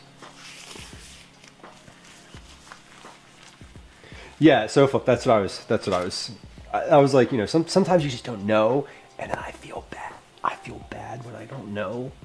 Like I feel like I've missed. I feel like a bad community member when someone who is in chat is also streams, and then I don't know that. Dana, welcome home. It must be nice to be home again. I always love being away. Right? But that sort of feeling of relaxing the first couple days that you're back where you're feeling in your own space is so nice. I hope it's I don't know. I hope you cleaned for yourself before you left. Yeah, Robbie, totally. Yeah, the first that first night back, when you start to decompress, and then you're like, yeah, this is nice, and then you can like reflect and enjoy the time.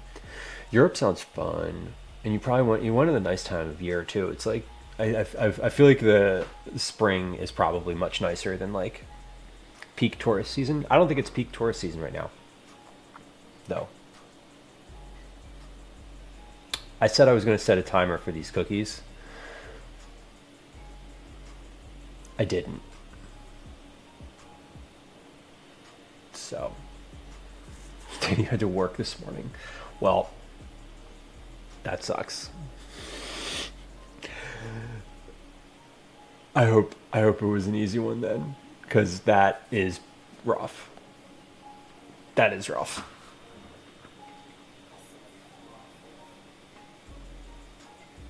You literally, oh my God, you lost your phone? Oh no. Were you still able to take pictures? If I lost my phone, that would probably be the thing that I was freaked out about the most, that I couldn't take any photos. Or I didn't have the capacity to take photos. Because I use my phone for everything. I don't have a real camera. I mean, I guess it's a real camera. But I did not set a timer. So I don't know how long these have been in here. We're going to guess and say that they've been in there for rotated for 4 minutes. So maybe they have one more minute. Oh yeah, the iPad camera it's definitely like not the most ideal, but if you have nothing else, I feel you. Well, I'm glad that you're home safe. I'm glad that you were able to get yourself together again. Although I imagine that it was very relaxing in some ways to not have a phone. I imagine it's extremely anxiety riddled in other ways though.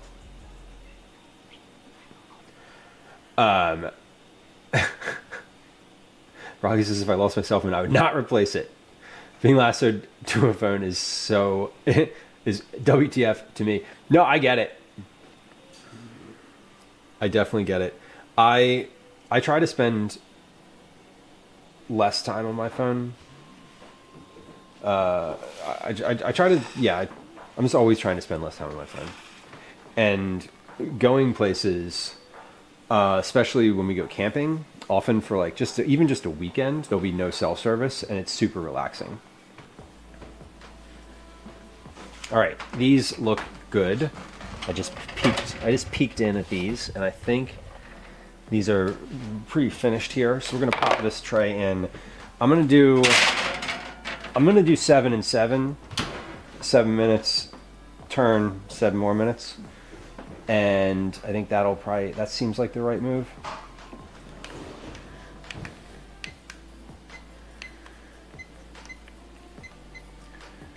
Because my oven is still not quite, the temperature.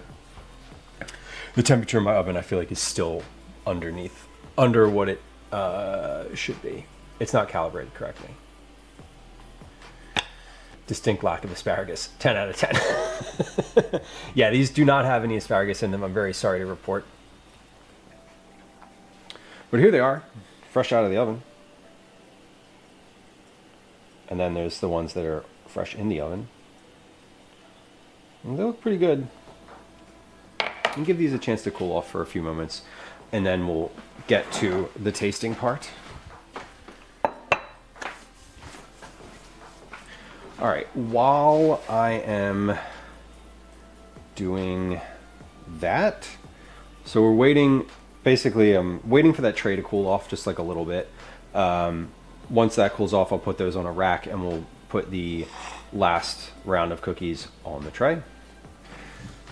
If I had used my cookie sheets, my regular cookie sheets, I would just need to do 2 rounds. I could have put 12, but we didn't. They do look pretty tasty. I'm looking forward to them. I can see around the bottom is browned, and they look dry. They look appropriately dry. Remember, I said that these are very dry cookies in general. Like they kind of fall apart in your hand. At least my recollection of them is that they fall apart. So we're gonna take these off the tray and just put them on the pan to cool. They're pretty big too, as in terms of like chunky. 60 grams is pretty large. Most of the cookies that we make on stream for Cookie Club are 35 to 45 grams. So 60 grams is chunkier, much chunkier. That little crispy bit that I just had was perfect. I'm gonna give these another couple minutes to cool down. I don't want these to be still like melty and hot. And I'm gonna give this tray another few moments to cool down before I put these on there because they'll melt. All right. Leave these off to the side. So Gwen is here. I think she's going to feed the cats. She says She won't feed the cats. So in a little bit, a few minutes, we're going to see some kittens, real baby kittens that have been hanging out of their house now for 2 weeks, just about 2 weeks, almost 2 weeks. Just a heads up, in case you hear like kitten noises in the background. It's not a sound command. It's real. They are real. All right. Well, from a technical perspective, the stream is still holding up. Looks like the computer's holding up. CPU levels look good. All right. While Gwen's doing that, the other thing I wanted to do today was I wanted to show you the salad that we made yesterday. So I'm going to do that. We're going to take a look at the salad, and we're going to clean out this drawer down here because it's full of crap and I want to be able to open the drawer without getting a potato masher stuck. I do want the potato masher in there. I use it more than the spiralizer. Anyway, Surfless says, tell us about your shirt. It looks interesting. This is it. It is... I don't have any context for it. A friend of mine, we were on a camping trip, and he goes, hey, my buddy is printing these shirts. Do you want one? And he showed me a picture, and I was like, sure. Looks cool. So I purchased it, and this is it. And I don't know what it means. It just says Lost in Place. I don't know who made it, because I got it a Venmo'd a friend, and then he just dropped it off at my house. So I honestly, like, I have only as exactly mystery shirt, and like it tracks because it just says lost. Like I'm lost about the context of the shirt too. I have no idea.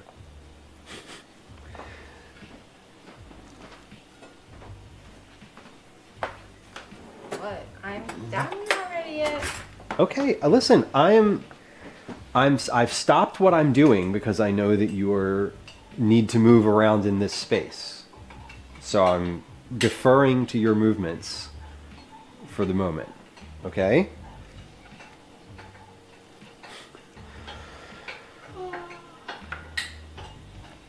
Gwen's yarns are contagious.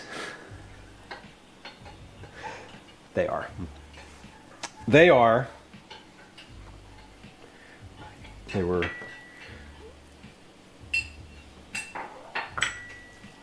I like that you can hear that too. Phoenix, all good.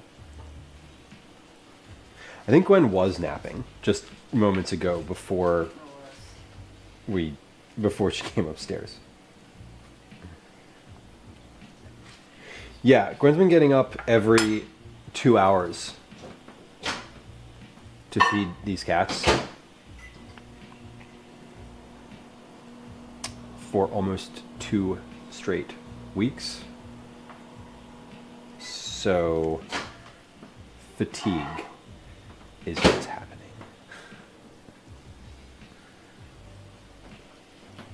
Because they're kittens. They literally eat that often. And then you wipe their butt with a cotton swab so that they can poop. And then you put them back in the box and they sleep for another 2 hours. Okay.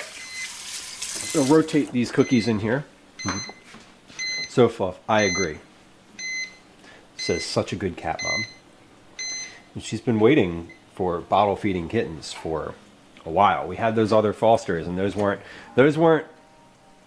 nice, but they weren't the goal. All right, we've rotated, and we're going to close up again and give another 7 minutes. And then once those are done, we'll pop these in, and then that'll be it for the cookies.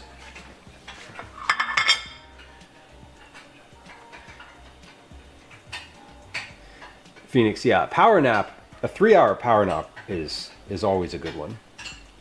I always find that if I nap for like an hour and a half, I just feel so exhausted.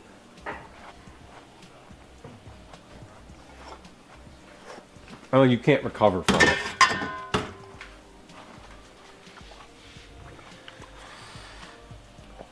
A beeping channel redemption, Kathy. No, you mean like a sound that just sounds like a timer going off? I would melt. You would just watch me melt down in real time, trying to figure out where the timer is and what's happening. I want to show you these this salad from yesterday too. While we are taking a little non-frantic kitchen time.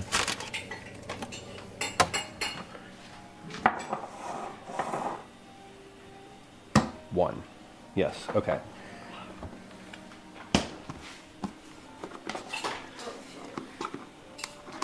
So if your sleep apnea wakes you up if you try to nap, that's napping in that circumstance. You have to take like a very intentional nap of like, okay, I'm going to set aside 2 hours and like put the thing on and like do the whole thing.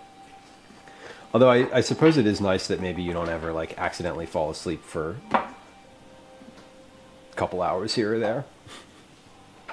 A ringtone. Phoenix, I was in Rittenhouse Square a couple days ago, and there's a guy who plays piano there. He has like, they wheel the keyboard in, like the buskers. He had a electric keyboard, so you could make it sound like whatever you want. And between every couple songs, he would just play several different ringtones. And it is funny because you can look around and you see people just like looking at their phone. You see you see people looking at their phone anyway because like it's 2025 and everyone's a zombie and I don't know, the world is awful. But it is it's funny to watch people like react.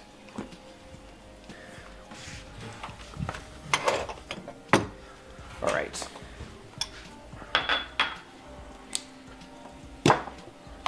So these are the two salads that we made on Tuesday.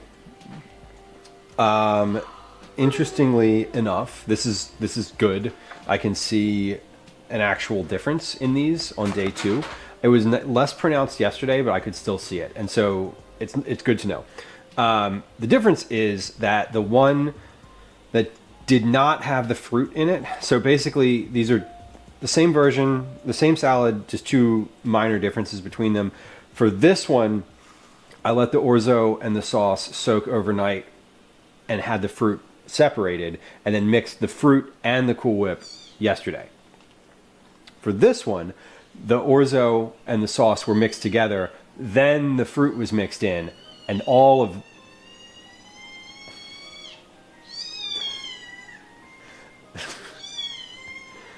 Cat doesn't want its butt wiped. Big same. But the fruit has leached more liquid into here. So, basically, when we look at this, maybe actually this view would be better. So this view, you can see when you open it up, there's like a little liquid in here. That's fine, that's normal, and that doesn't mean it's gone bad. It just means that it's like there's liquid pooling in the thing. And you mix it in before you serve it. So this is the one where the fruit and the orzo rested together, right? This one was not, and there is 0 standing liquid in here. So my sort of theory that keeping the fruit mixed in with it would be bad, I think holds up. Because it has... Because the liquid... I don't love all this liquid in here. Like, when I go to serve this right now, I'm going to pour the liquid out. I'm not going to... I said you could mix it back in. I kind of prefer to pour it out. Did not miss them yet. They just come out from a nap. They're getting fed and weighed, and they're getting pooped and peed. I don't know. Kittens can't do anything themselves, so if there's no mom cat, you gotta hold them and wipe their butt with a cotton cloth or swab or something so that they use the bathroom. And that's what you were just hearing a few moments ago was the gray one getting its butt wiped. So it almost looks like an orange version of Waldorf salad. It kind of feels like that. It is sort of a... It's definitely like a cold salad. Waldorf salad is mayonnaise based though. This is whipped cream based. So like I said, I'm gonna pour out some of the liquid from here before giving this a stir.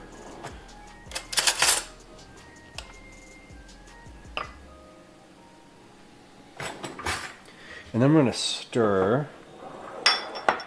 That's the sound one makes on a cold water bidet. Oh, yes, factually correct. True, very true. Taste-wise, I want to see if any of these are any different. Okay, second round of cookies. coming out of the oven, last round going in.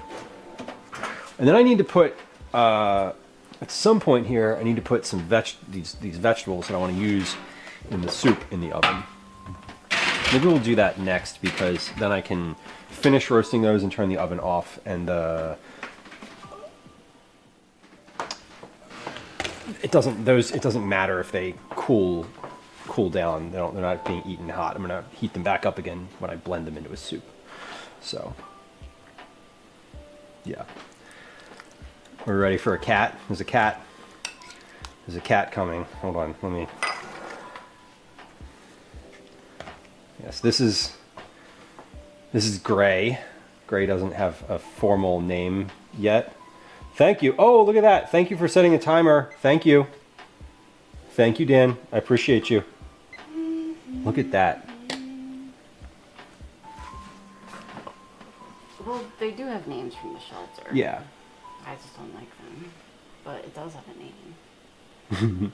What's this one's name? What's the one that the name the shelter gave this one? Heath Bar. Heath Bar? Mm-hmm. This is Heath Bar. Gray bidet. This is the one that you just heard screaming. He He was pooping. Yeah, he was actively pooping. Can you make it closer? I don't like... What do you want? You just want me to zoom it in? Yeah, if you want. Yeah. There you go. Susan, hello. Was not expecting a kitten? No. No. We're branching out for our ingredients list today. Just kidding. We're making cookies and asparagus soup, and not at all cooking anything having to do with these cats.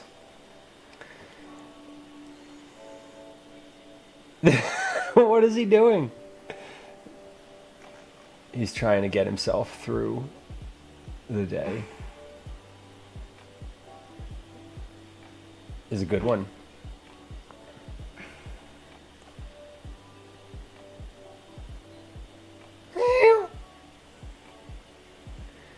Are you gonna make any noise, buddy? No, because he's happy now.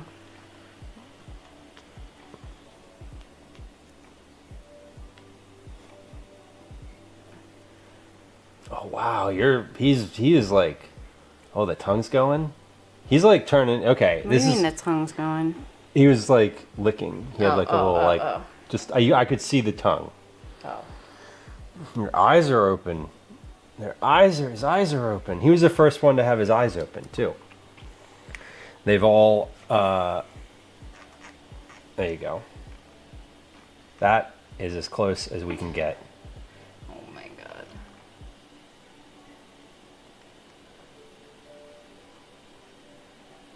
god. Good Lord.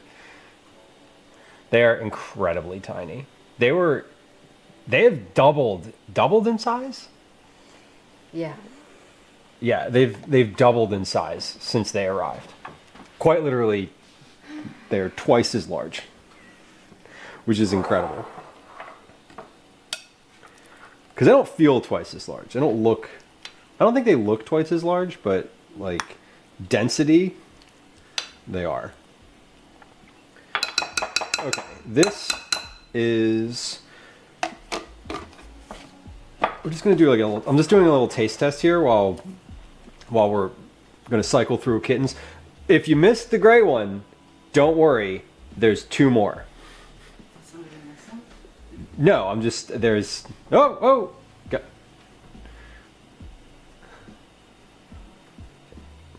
There you go.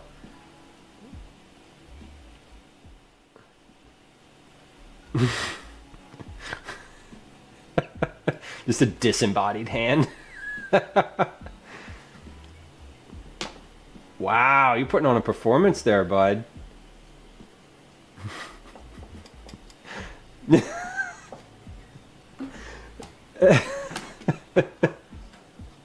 Oh my god.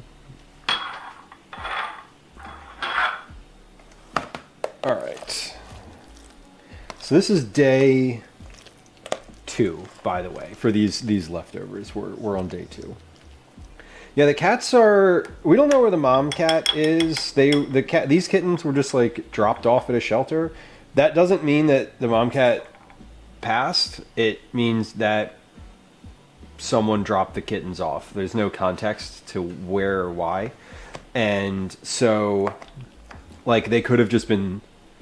Someone could have just been on the, like, walking by the where the, you know, the cats were on the street and been like, oh, look, kittens, abandoned kittens. And then the mom came back, like, you know, 20 minutes later after having fed herself for the first time in 2 days and was like, what the fuck?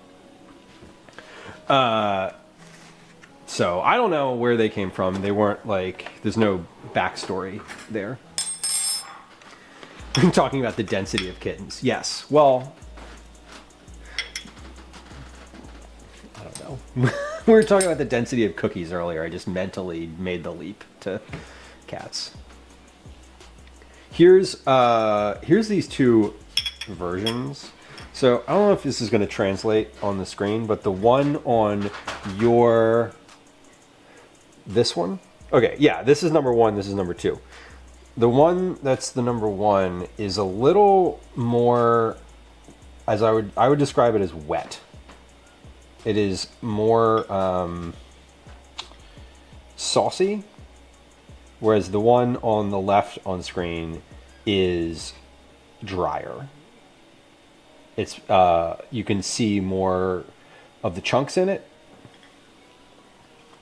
Number 1 is the one with the liquid, Kathy. Yeah, so basically I was trying to determine what the best path is for having it be as least liquidy as possible. And so not adding the fruit, like letting it soak overnight, is with just the orzo is definitely the way to go. Because even yesterday, the fruit in this version, the one with the fruit in it, all mixed together, was more liquidy yesterday. So I feel like putting the fruit in a separate container in the fridge helped, because all the liquid like fell out of it, and then I could pour that out, and then it was not in this container. So this is really good though. I tried to give this to Calvin last night for dinner, and he didn't like it. Gwen, I don't want to say she didn't like love it, didn't hate it, but like wasn't gonna like go crazy over it, you know.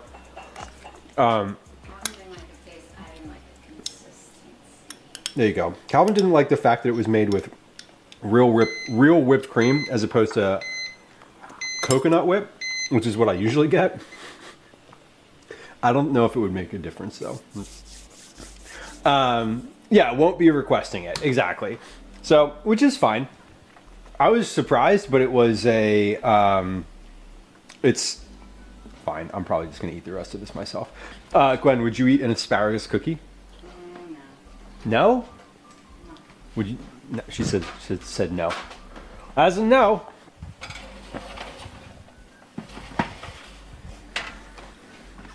I was thinking of an asparagus cookie like a cream cheese cookie, or not a cream cheese. Sorry, carrot. Like a carrot cookie, carrot cake, or whatever. Carrot cookie where you have like an asparagus spear piped with like cream cheese icing on the top of it. That could be fun. Maybe someone suggested that earlier in chat and I misinterpreted it. What's the context of this dish, Phoenix? Good question. It is intended to be kind of a dessert. It is basically like a retro recipe. It uses canned maraschino cherries, canned pineapple, canned mandarin oranges. You take the juice from that, mix it with some egg, flour, and sugar, and you make like a custard. And then you take that and mix it with orzo, or pasta, rice, the rice-looking pasta. You let that orzo and sauce sit overnight, and then you put the fruit in it, and then you add like Cool Whip or whipped cream or something like that. So it's definitely meant to be a dessert. You could eat it if you like. It could be a breakfast. I guess it could be a breakfast. The other thing too is this one. This number one. What's the other difference? The other difference is that number one has pineapple. Where did I write this down? Oh, I wrote it down here. Number one has crushed pineapple, which is more liquidy. So not only does it have more fruit, it has crushed pineapple. So instead of crushed pineapple, I definitely want this recipe to use pineapple tidbits, like just, or chunks, like larger format things. What? You're taking up every... Unplug the thing, not the light, the other thing. There you go. You got it. Perfect. It's basically what you have for dessert after you eat a Waldorf salad. You eat this. And then you, I don't know, go to the drive-in movie theater. All right. This is good though. I now know I have enough information to like make an actual recipe from this. So, all right, here's what we're gonna do. Finished with this section of stream. We're not finished with the cats yet, but we are going to take a quick break. What that means is we're going to run a 3-minute ad on Twitch. Okay. Come back in 3 minutes. Yeah, we're going to run a 3-minute ad on Twitch. When we come back, now I could be really evil and say we're going to look at the kittens during the ad. And if you want to watch the kittens, you got to subscribe. But we're not going to do that. We're going to do that when we come back. Because I'm not a jerk. Anyway, we'll be back in just a few moments here. We're going to play a game of words on stream. When we come back from playing a game of words on stream, we are going to look at some more cats. At least one. Well, yeah, I mean, at least one. Okay, here comes a game of words on stream. Here comes a 3-minute ad on Twitch. Hang out. We'll be back in a few moments. Hi, welcome to another edition of Commercials I Hate. Yeah, I mean, I'm not gonna actually do that, but that would be, oh God, excuse me. What? I just hate the burps. You know, you belch all the time, and then you laugh about it, and then when I make any little sound,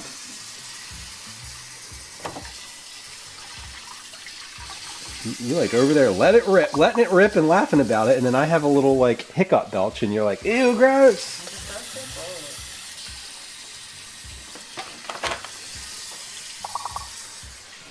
What are you doing over here? I'm cleaning up. I'm putting dishes in the dishwasher. Like what? If you need the space, just say that you need it right now, and I will move. Like, I've paused all cooking while the kitten feeding is going on so that I can do that.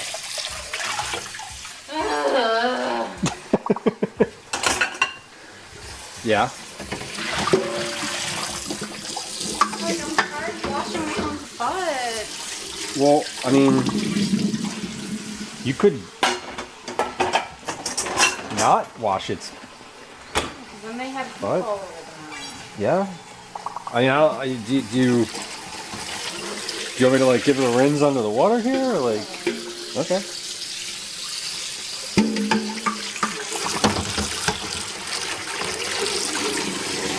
Yeah. Is that still the only culprit, though? Yes.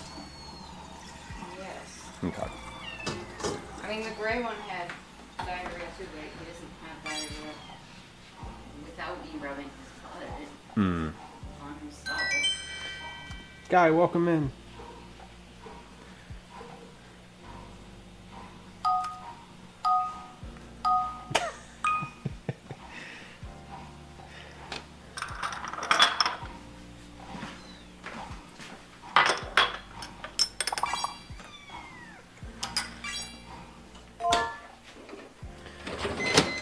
Hope.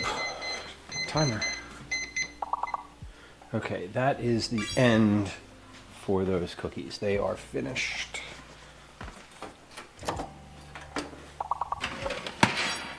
Are they finished? These don't look finished. Let me give those another minute.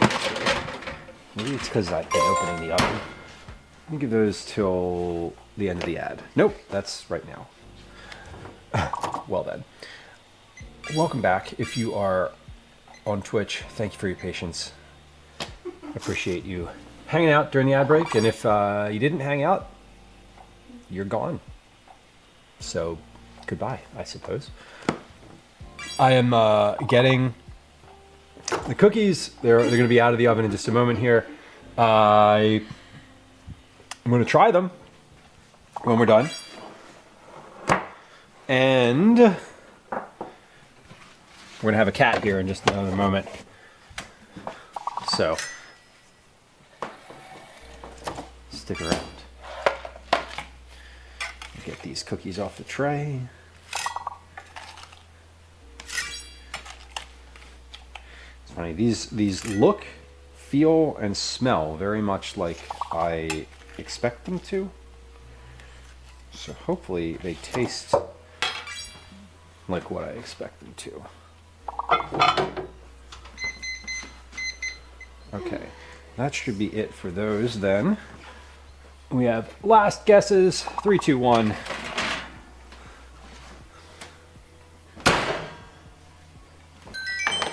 And done. All right, we'll revisit words on stream in a little bit. There we go. All right, can I close the dishwasher? Yes.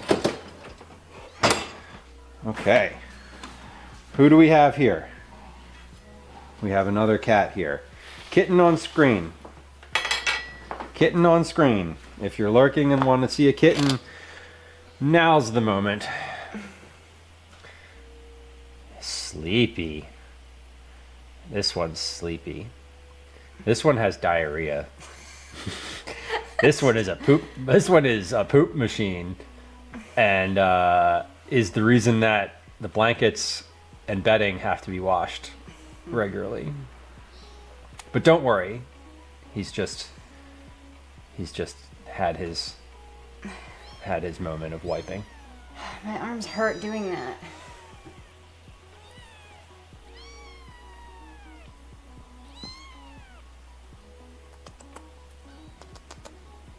You want me to hold him for a minute? Here, yeah. Okay. Got it. You're gonna have to wash your hands after. Yes.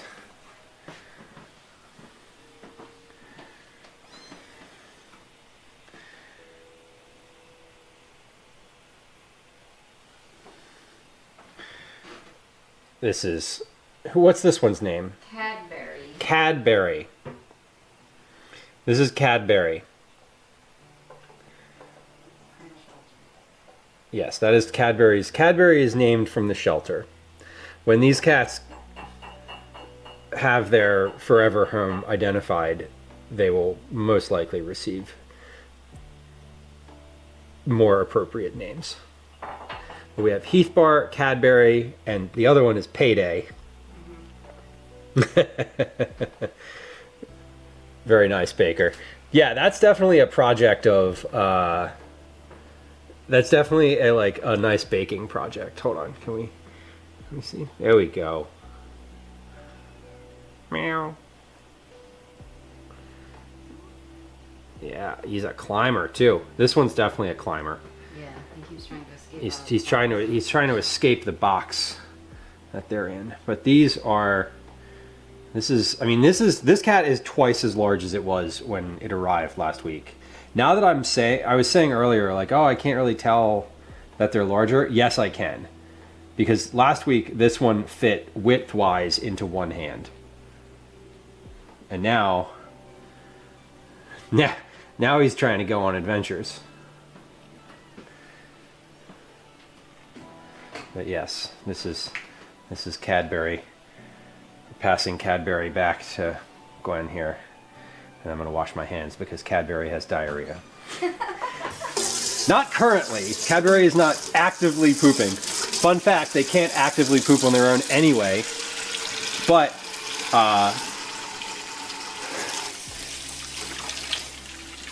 He gets bathed several times a day. At least the lower part of him.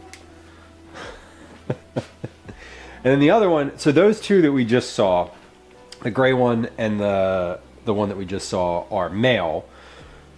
And the other one is female. She is the largest of them by volume. She's the largest of them by density. I think Cadbury looks larger. The orange one that we just saw looks optically larger, but she weighs more.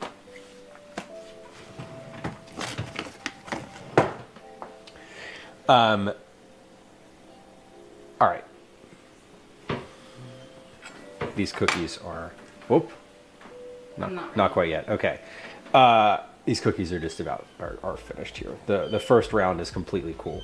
Well, not completely, but cool enough to eat. Luke, welcome in. Good to see you. They're adorable. Thank you. I had nothing to do with them being adorable. The only reason they're adorable is because Gwen's keeping them clean when they have poop all over them. So, there's that. God, they smell so bad. Here's the. I'm just very distracted because it's like a very cute cat. I'm sorry. Like it's. Anyway, Luke, welcome in. I don't know if you've been lurking for a while, but it's good to see you. This is the cookie that we made today. This is an apple cheddar oat breakfast cookie. It doesn't have a ton of sugar in it compared to the other ingredients. There's like twice as much of every other ingredient as there is sugar. But these are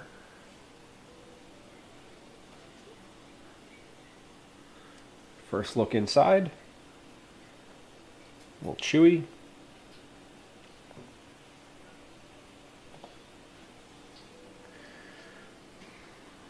Definitely cooked all the way through.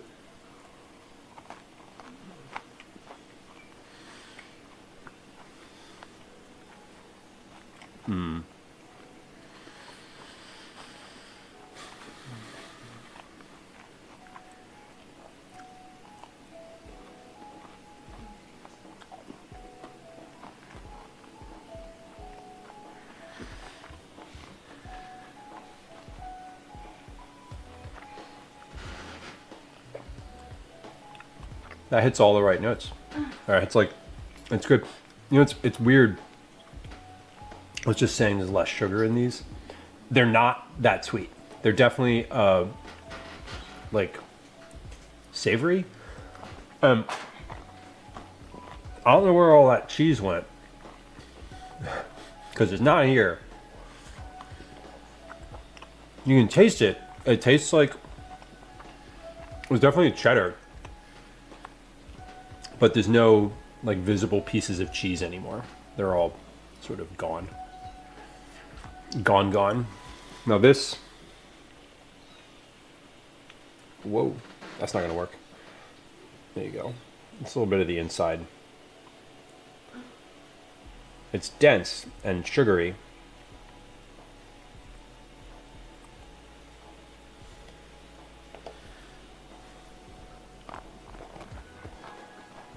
But yeah, I mean, you could eat like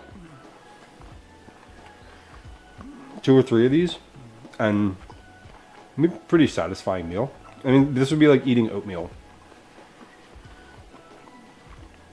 There's a lot of oatmeal, apples, raisins, sugar. I would definitely want to add vanilla to this. More vanilla. Some more spices would be good. And a pinch of salt. These need some salt in them. Like there needs to be like a half teaspoon of salt in this. Because it's definitely missing. And as I'm like eating this, I'm like, why is this sort of bland? Well, as my brain says cookie, and it's not super sweet, but salt. So like quarter teaspoon. Quarter teaspoon maybe for a single batch. Maybe a half. So the next time I make these, I will, I'll add some salt, add nutmeg or clove. Those aren't going to take away anything. I feel like if I'm adding nuts or other solids to this, I would need to adjust the oil, sugar, egg, vanilla mixture. Because if I'm adding more dry ingredients, I would need to add some more wet ingredients to accommodate that. I feel like I also would like to look at switching out the oil for applesauce. Because the vegetable oil is not really adding a lot to this, flavor-wise. And I feel like the apples are good, but the thing that I'm getting the most of in here is the oats. Like, definitely the oats and the cinnamon. And so I think if I used applesauce, it would also increase the apple quotient.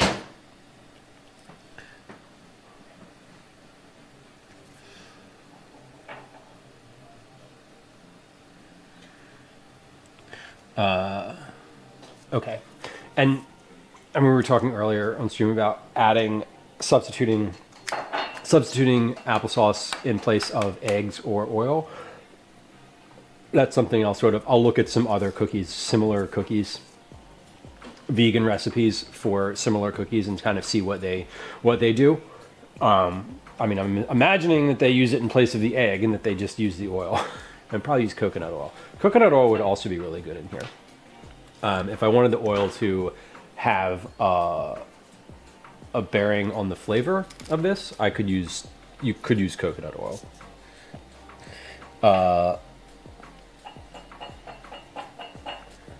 Yeah, and the only thing in here that's not vegan, other than the cheese, the cheese and the egg aren't vegan.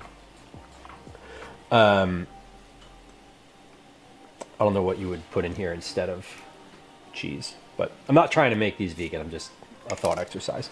All right, well, these are really good. I'm happy with how they turned out. They are as expected. They hit sort of the right flavorings that I recall. Here's the bottom too. So the bottom is a little brown. You can see it's shiny because it was on the, when I hit it the right angle, you can see it shines. But bottom looks good. These look good. Holding together pretty well. I mean, giving this a good shake, and it's not coming up. Not too good of a shake. All right, who do we got? Who do we got? This is introducing Payday. Or Calico.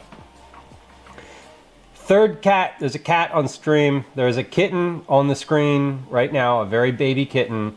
If you're lurking and you want to see a little kitten on the stream, on screen, now is when you should look at the screen. If you don't want to see a little kitten, you might be a monster. Or maybe you're just apathetic towards animals, and that's fine too. But anyway, there's a kitten on the stream. There she is. This one's name is Payday. Will you hold it? Will I hold it? Yes, I will. Like you did. Come to me. Come to me. What was that? Did you want to say something? Hold on. I don't need my face in the screen. I don't need my face that big on screen.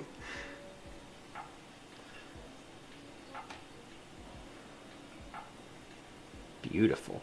Look at the little ears. The ears still haven't come out yet because they're just still folded under. Look at these claws. Can we talk about these razors? Look at these little razors.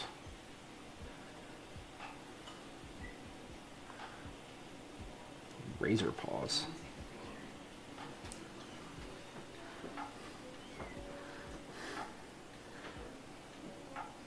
Meow.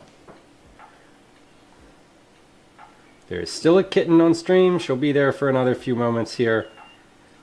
She does not want to be held at the moment. She is escaping. You can't go anywhere, girly. Sorry. God, turn the kitten face to me. I am trying. She does not want to face she does not want to face that direction. Oh my god, that's really cute. Yeah, she's like, get me the fuck out of here. What are you doing?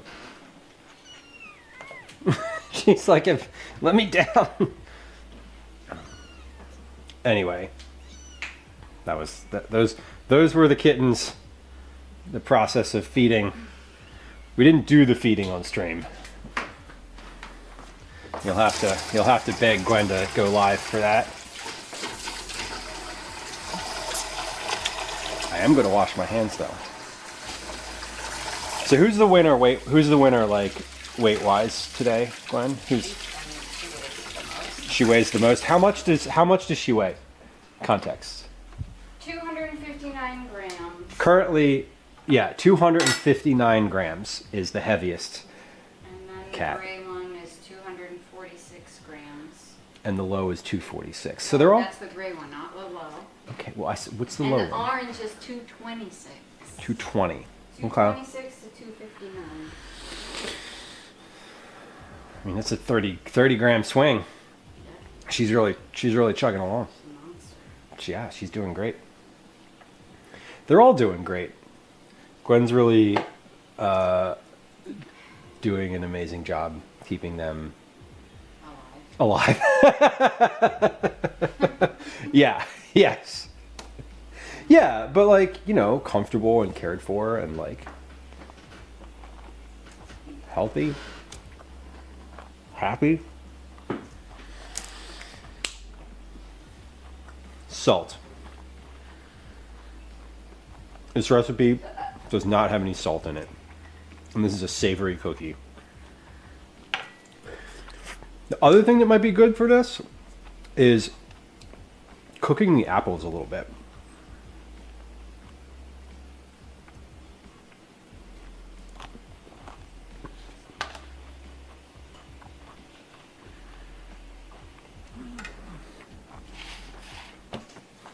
Regardless, they turned out well. I'm happy. Nostalgia unlocked.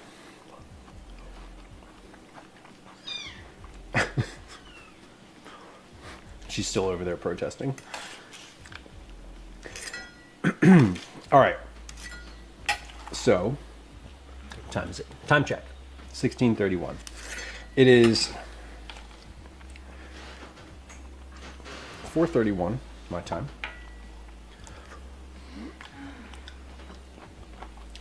We have a couple more things to do today, including making dinner.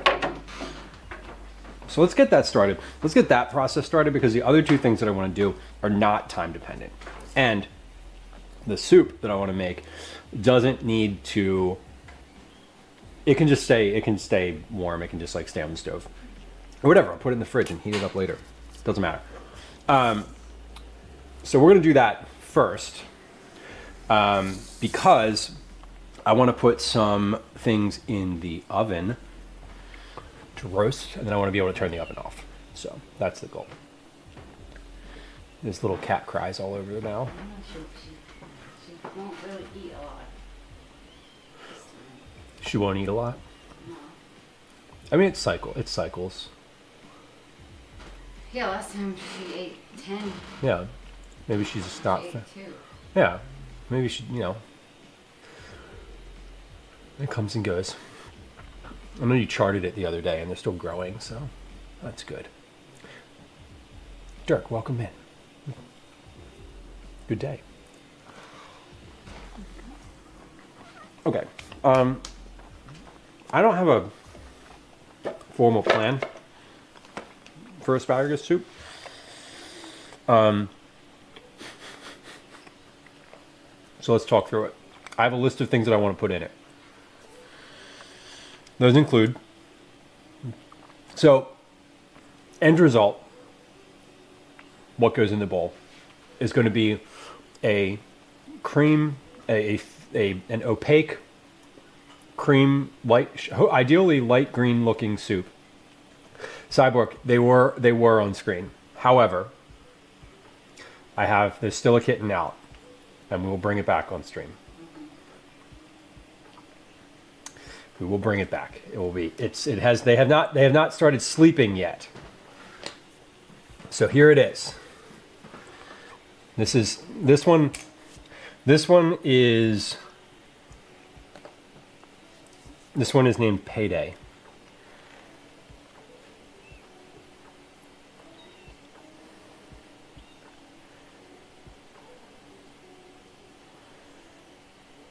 And it is very small. Oh, is she biting? She like trying to suckle on your finger? And cat. Un gato. It's El Gato.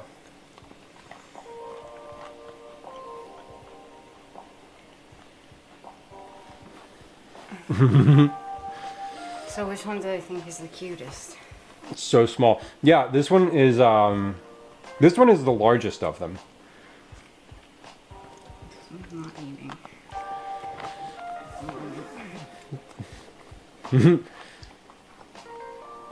Yeah, El Gato IRL.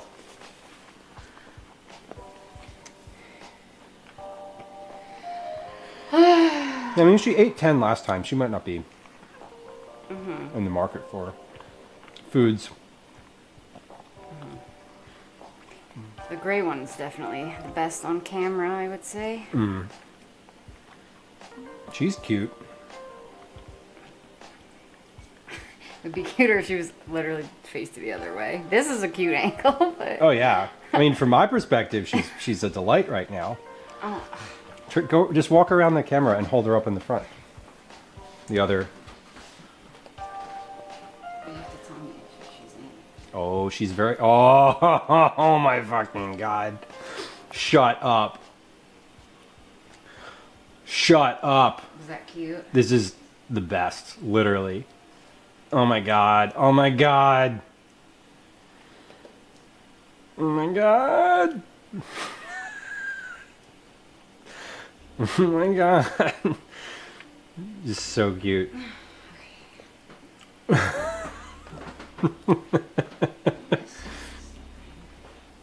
Yeah. Oh, yes. So those cats are they're in the house. For those of y'all who saw all of them, is there a consensus cutest cat? Who thinks one of them is cuter than the other? I don't. I don't have a favorite. Gwen probably has a favorite, depending on which one eats the most at any given time. Performs the best in their. No, I don't have a favorite. I don't spend enough time with them to have as much of a delineation. No, I genuinely don't. I like all of them. That's why That's why every time I hold them, I want to hold them all equally. Well, the gray one is my favorite. Gwen likes the gray one. Because he rolls over and wants his belly rubbed. Okay, you're just not hungry, so... The Gwen says the gray one's her favorite. Reasonable.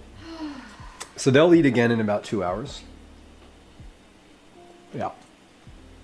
I'm hoping for 3, because Calvin's going to want to go to the playground. 3 hours. I wish she ate more just now. Yeah. Yeah, and you can't leave him there. Not that one. Okay. Asparagus soup. I want to roast a bunch of the vegetables. So it's going to end up being a thicker, opaque, hopefully light green, creamy sort of soup. Bisque-like. I'm going to make it in the blender. Don't worry. We're going to use the blender that you can put hot liquid into. And I'm going to make it with a base of some roasted vegetables. So some stuff roasted, some stuff fresh. all blended together and then reheated in a pot.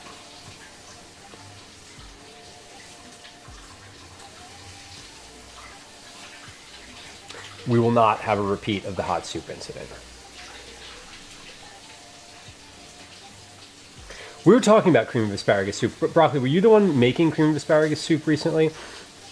I forget. I think it might have been you who was in. Someone in chat said I'm making like broccoli or cream of asparagus or like asparagus cheddar soup or something like that. And I was like, oh, that sounds good.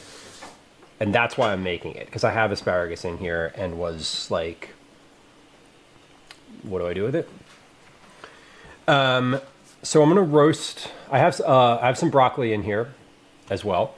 So I'm gonna roast on a sheet pan the broccoli, and then I'm gonna roast a head of garlic, like a bulb of garlic, and we'll use that and blend that in. So we'll have like a roasted garlic and asparagus with a little bit of broccoli, only because I have it and I don't want to use it. I'm not going to use all of it for lunches this week because Calvin's been wanting school lunch. So I'm going to roast that instead for the soup. And then I'm also going to put some, let's see, roasted garlic, roasted broccoli. I'm going to blanch the asparagus. Yeah. The fuck? I'm going to blanch the asparagus. So I don't want to roast the asparagus. I just want it to be like cooked a little bit. So that it has, I feel like when you, I want the sort of bright, raw, more raw asparagus flavor to come through. When you roasted it, changes the flavor profile. So for the asparagus, I'm not going to roast that. I'm going to fry like an onion, like saute an onion. We'll add that along with a bunch of herbs, just like a handful of fresh herbs and some lemon. And we'll blend all of that together along with some stock and put that in a pot. We'll bring that up to temperature, and then I'll add some heavy cream to that. Toward the end, we'll mix in some heavy cream, obviously salt, pepper, some olive oil, like the other stuff. But that's the plan. I don't have a formal recipe for this one. I'm just kind of winging it. So, cream of asparagus soup a few days ago, beautiful. Yes, we were. Yeah, and so yeah, we were definitely talking about that. And cream of mushroom reminds me that I have mushrooms in there, and I'm gonna roast those and throw those in there too. Okay. Roast garlic, broccoli, mushrooms. And we can do all that on the same pan because it's all just going to kind of go to the same place. And it's going to do all that on one of these sheet pans here. And, you know, I am not... I used this for cookies. I'm just going to put the stuff right on here to roast because I don't care to wash this. It had cookies on it, and they're not going to change the flavor of it that much. But let's put the garlic in here first. I'm going to wrap the garlic in a bit of parchment paper and then aluminum foil, and then parchment, aluminum foil, salt, pepper, olive oil on the inside of that packet. We'll roast that for a while, maybe an hour, and then we'll take it out and we'll just throw that in the blender along with everything else when we're assembling our soup. I haven't had aluminum foil in the house for like a while, a couple weeks, and now I ordered some from Costco, so I'm not going to need any for like a couple of years. I believe that's how it goes. Easy open tab. Correct. That was extremely easy. All right, so foil pack, foil on the outside, parchment paper on the inside.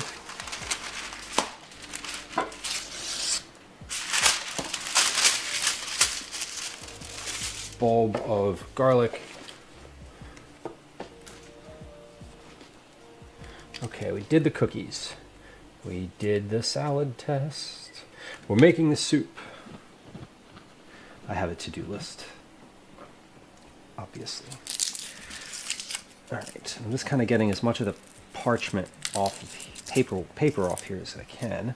I'm gonna take this garlic bulb also and slice just the top off of it.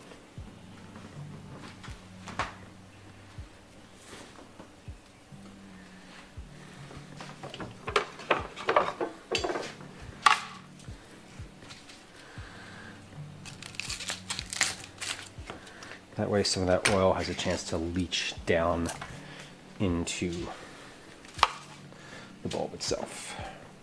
In with the cloves of garlic. I need to turn the oven up. I'm gonna turn the oven to 400. So we're just gonna do this. A little bit of olive oil.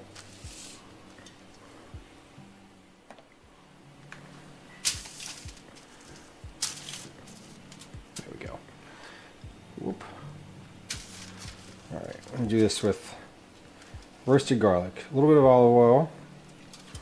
It's kind of a lot of olive oil, honestly. Salt.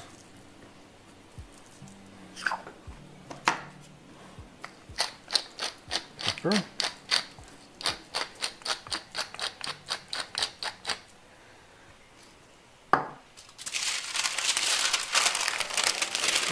Wrap that up in a packet. Like that.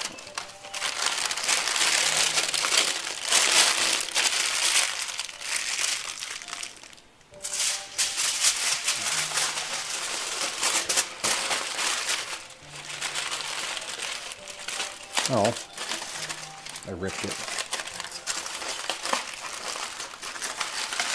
Yeah, broccoli. I have been keeping the asparagus that I'm making tonight in the fridge. It's, I think it's like 2 weeks old at this point.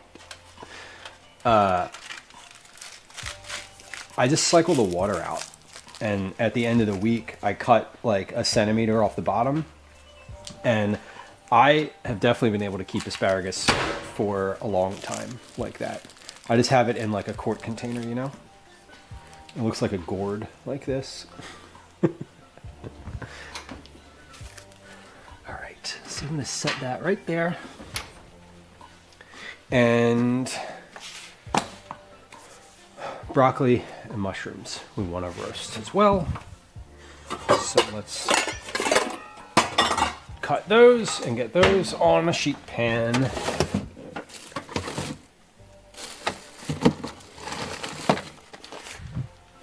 Mushrooms, broccoli, and then herbs. I have a bunch of fresh herbs. I am going to just get these out now.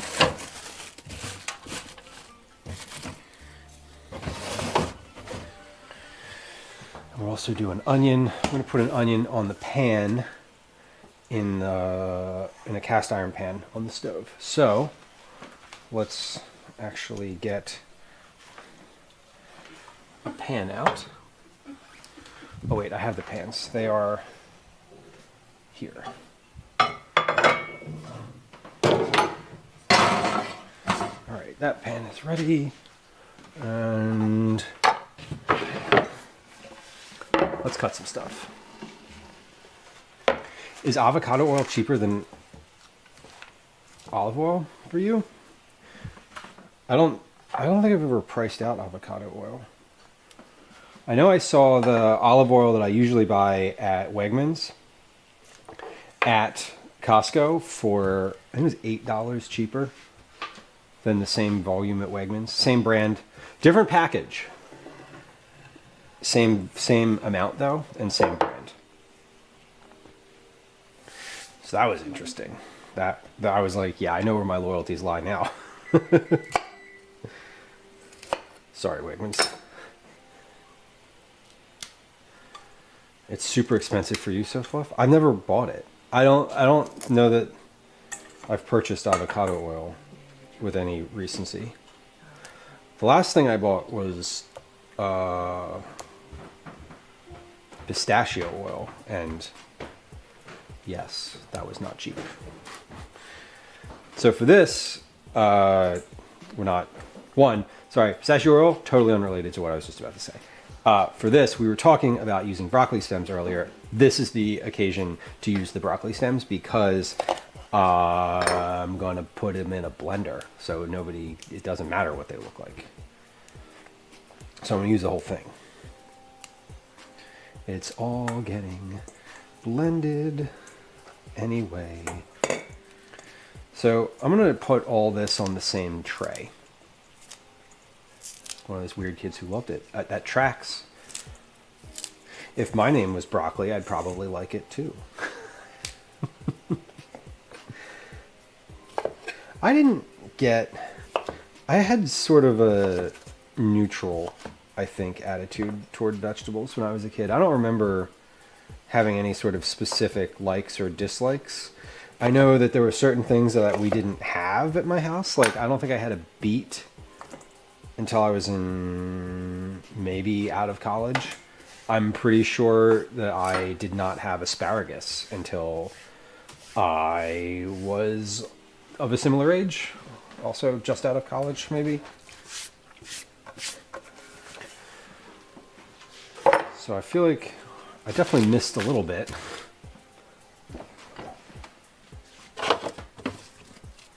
Instead of cutting up this whole onion, I'm going to use this half of an onion. And we'll keep this one for later. Actually, no. We'll use that because that whole onion was huge. I was like, that's way too big. I'm going to cut up. I was going to cut up that one large onion. I will now cut up this medium-sized onion and half this other large half. That way I'm not wasting it, and I'm not like also just cutting another half of an onion. Cybrook hated lima beans as a child. I don't even recall eating them at all. $17 for 750 milliliters. That does feel expensive. It's still not my favorite lima beans. Cybrook says, well, eat them willingly. I feel like I'm trying to remember like what kind of beans we had as a kid. I don't really recall anything other than like red beans. I don't think we were a very strong bean household.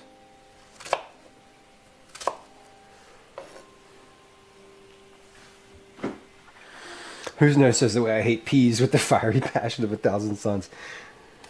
My. You know, I feel like your abstention from peas is the opposite of my very enthusiastic love of green peas, especially seasonal ones when they're in a shell and they're like super fresh. Oh my god, so good. It's all the nuns ever fed us at school was Brussels sprouts. Brussels sprouts were sort of like a pariah. They were a pariah vegetable. Brussels sprouts, lima beans. What other vegetables were like? Beets for sure. Were things where people, they were sort of like the punching bags, the butt of the jokes about like gross foods that kids won't eat. Which is kind of funny. Now I love all of those things. So if you had beets, what kind of beets did you have as a kid? Like what did you get in terms of like meals with beets? I remember when Calvin first started eating solids. The first solid he ever ate was sweet potato. The second, I think, was spinach. And the third, and these are like purees, right? Like when kids are just eating only purees. And the third thing that I think I introduced him to was beets. So it was like one of the first solid foods. Boiled with butter and salt. Great way to eat beets.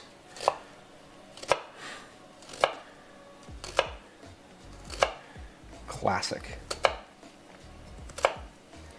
I am a big fan of roasted beets. The same way that I roasted that garlic in sort of a packet.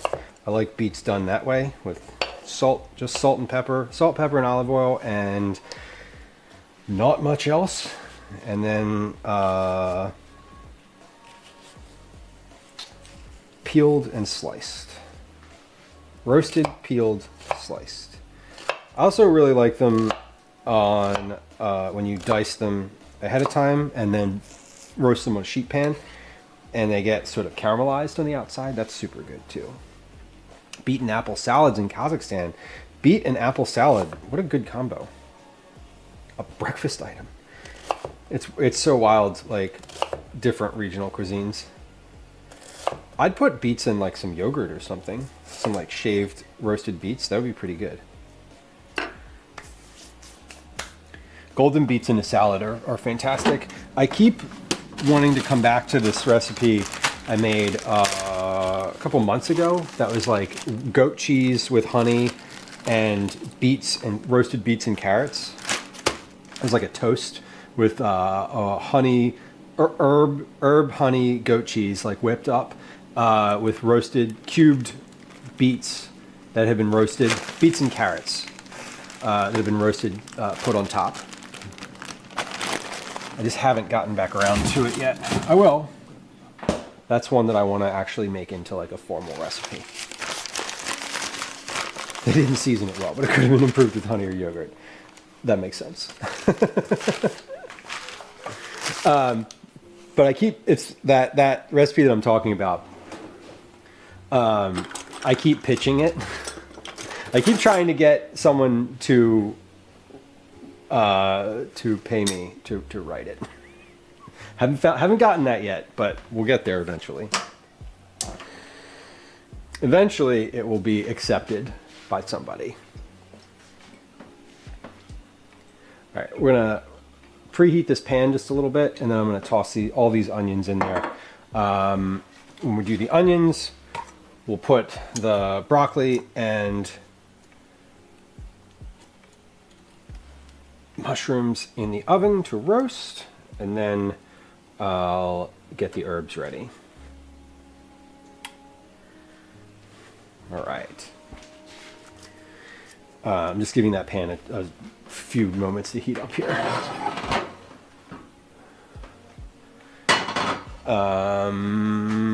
Okay. Mushrooms are going to go in at the same time as the broccoli, because they all can just roast simultaneously.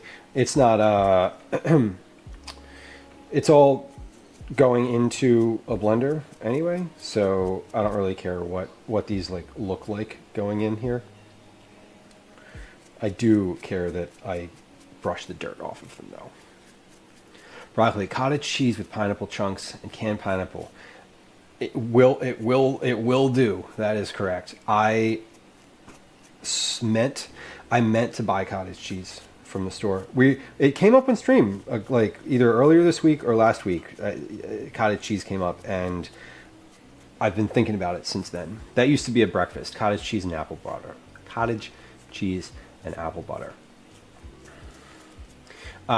Who's new says IDK radishes were a gross food for children, but I know I didn't like them. I feel like I did not like radishes. I feel like that's probably true. Radishes are spicy. They have radishes taste very different than what you expect them to taste like when you look at them. At least that's what I think. I sort of expect them, the way that they look, you'd think that they would be like sweet. They almost look like a large berry or something, but they are not at all that. Bossy Mouth says, hello. Hi, how often do you season your cast iron? I probably reseason. How often do I like strip it down and completely reseason it? Every couple of years if it needs it. I do after I'm done using the cast iron. If it's got any sort of like residue or whatever on there, I clean it and season it insofar as I will like put it in the oven for a few minutes to let all the water from cleaning it evaporate. and then I add a nice like layer of olive oil, or not olive oil, sorry, vegetable oil. But generally speaking, I don't like re-season it in scrub it, put oil on it, let it sit in the oven upside down for an hour, like that type of seasoning. Basically never.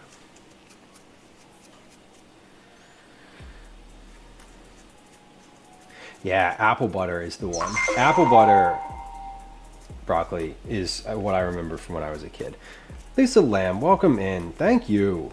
Thank you. Hey, that's 18 months. Who can tell me what 18 months of being a subscriber means? I can tell you.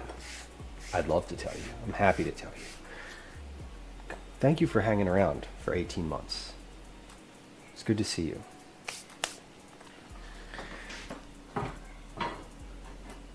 And yes, 18-month subscribers get free cookies.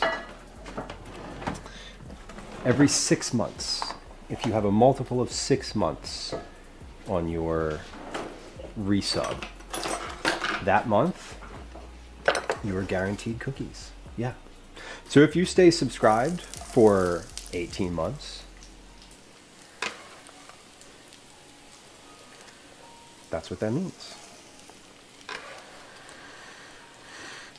And I will note that in Discord. What happens functionally is that at the end of the month, I pull all of the I pull all the subscribers on the last day of the month, every month, and it tells me how long folks have been subscribed for. So at that point, I'm like, oh, Lisa Lamb's been subscribed for 18 months. And then I reach out during Cookie Club time, and I'm like, would you like merch, credit, gift sub, cookies? You don't have to answer that now, but that is the process. Mm-hmm. But really, thank you for being subbed for 18 months. That's a really long time to be subbed to any Twitch channel, and I appreciate it. And I thank you for your time and patronage.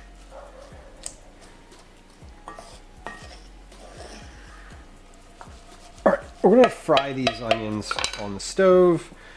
Not super complicated. Phoenix says asparagus cookies.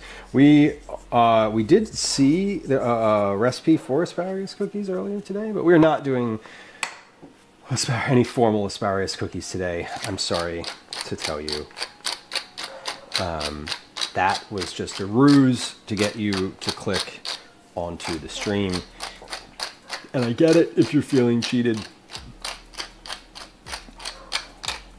I'm not going to change, but I understand if you feel duped. But there are cookies. Real ones. Not that asparagus cookies wouldn't be real, but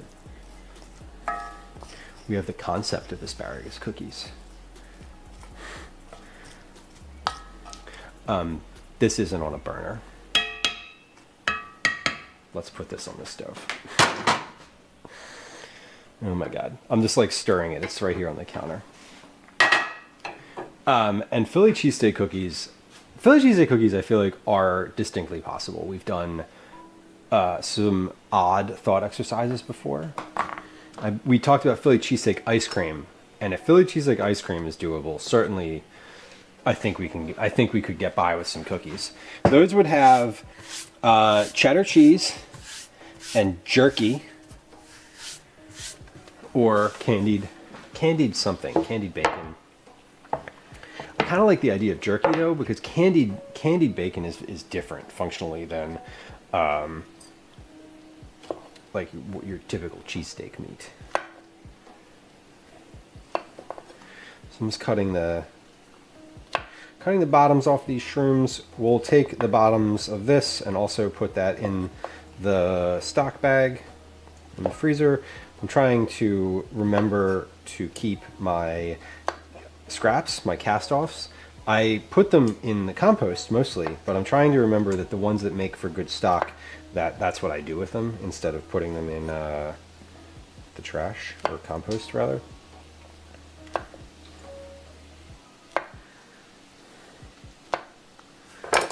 Okay, now we have a couple other things here. We're gonna do asparagus. We're gonna blanch asparagus instead of roasting it. I thought about roasting it, but I then was like, I'd rather just have like the freshest version that I could. Potato flour, mung bean flour. Hell yeah, mung bean flour. Secret vegetable cookies. It is possible to make asparagus cookies. The recipe we looked up earlier had the asparagus prepped like you would prep zucchini for zucchini bread, which is to say, shredded. Caramelized onion cookies would be good. I've made on stream before garlic cookies. I made them a couple times actually. I was trying to work on a recipe for them, and I sort of fell off from doing that. I feel like I over experimented, and it was like too complicated, and then I was like, oh, I can't. There's too many like threads of this. I can't follow them anymore. So I'll probably get back to that at some point. They were pretty good, and I had them right where I wanted them.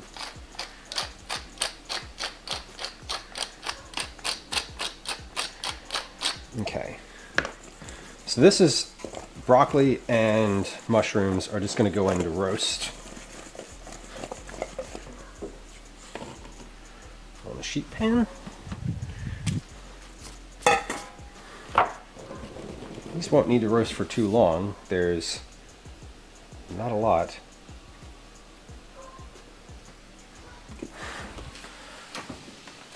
Oh, I forgot I had my garlic in there. Beautiful. Let's stir these onions. These are looking great. Oh, those aren't on the screen, are they? Nope. Lemon says, Americans, I need help. I'm trying to book a regular screening blood test, but I don't understand the options, so I pick employer health and wellness. Generally speaking, if you have insurance through a company, be it your insurance, a partner's insurance, or something like that, yeah, it would be probably employer health and wellness, I would guess. 'Cause otherwise, you're paying out of pocket.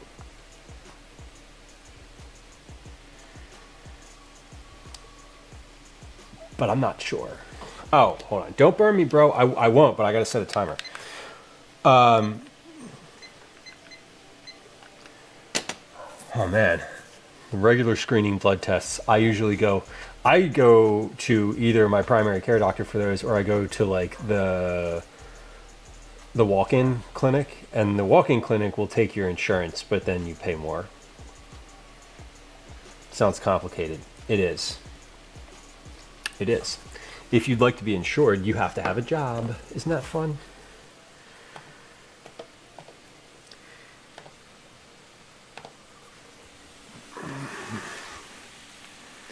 You don't just get insurance by existing, like any other developed country in this world. I'm using a website called Quest. If the insurance that you're using is through an employer, that sounds like the right one. But I will say that I am not an advisor or rep for that. And if you select the wrong option, there is always a chance that it will go into the void, or even worse, that the next time you try to do it and it's the right option, they're going to be like, no, because last time you messed up, and now it's forever. You walk in any clinic with the paper. Right. My buddy, when he moved to Toronto, I remember him telling me that he went to get his license. He was like, yeah, I signed up. He was not a citizen at any point, at that point. Fun fact, he did just take his test though, and should be confirmed for that. But anyway, he was like, yeah, I went in and I got my license, and they handed me a medical card too. And he was like, now I have insurance. I don't even have a job. And I was like, amazing. Amazing. Insurance through your partner's job. Yeah, that's very typical. Same. All right. Garlic's in the oven. Broccoli's in the oven. Mushrooms are in the oven. Onions are on the stove. Asparagus needs to get blanched. Health insurance by existing. What a concept. What a concept. The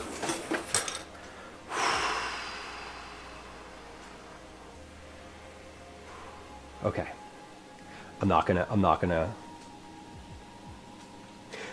hop on the sled and go downhill here.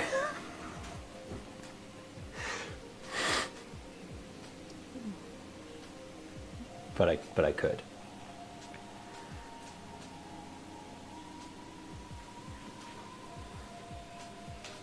Reactanes. Welcome in. Yeah, the argument in the argument from folks who don't want to provide universal health care is always like, but think about how complicated it is. Think about how much would have to change. Think about won't anybody think of the insurers? It's so complicated. Yeah, so complicated that literally every other developed country in the entire world does it. Figure it out. Why don't you ask a friend? Oh wait, we don't have any of those anymore. Anyway. I'm rather having trouble finding an impartial jury for Luigi because so many people have been screwed over by health insurance. Yeah, it's shocking. Shocking. It's like the people see what there is available to other like nicer places and are like, what? Why not? No, it doesn't make any sense.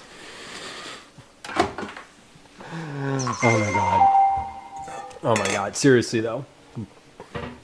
Lisa, I'm sorry about your accommodations being no longer available. And obviously like losing a job for that is shitty. And this is like exactly what we're talking about. Why you got to go and make things so complicated? It's not complicated. Right. I mean, like, who knows? I'm not coming at you about that. But yes, free Luigi every day of the week. DJ Harley, thank you for your resub. Our stream's longest tenured subscriber. Welcome in. Thank you for your tier 3 resub. 33 months. Holy shit.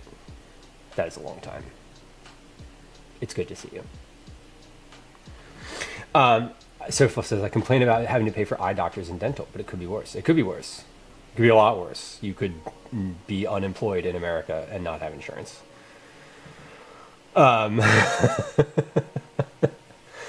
No, it's not. I mean, it is. The thing is that, yes, it would be complicated to change the system that we have set up. That would be complicated. I'm in danger. You're gonna be popular. Thank you. Yeah, change can be complicated, but that doesn't mean that you shouldn't do it. We have a little break coming up here. We're gonna run a quick ad on Twitch. I'm gonna play a game of words on stream. When we come back, we're gonna blanch some asparagus. Lemon, did it just kick you out? Was it just like, nah, you don't get to do this anymore? All right, we have a 3-minute ad starting right now. We have a Game of Words on stream starting right now, and we'll be right back. Are y'all ready? Here we go. Hey, John. Hi. Welcome to another edition of Commercials I Hate. All right. Yeah, we're just gonna take a quick break because Twitch said we had to, and I've snoozed ads already today, and I can't do it again. So we're just gonna wait. Let's see if I can find a word here today. Can I find a word?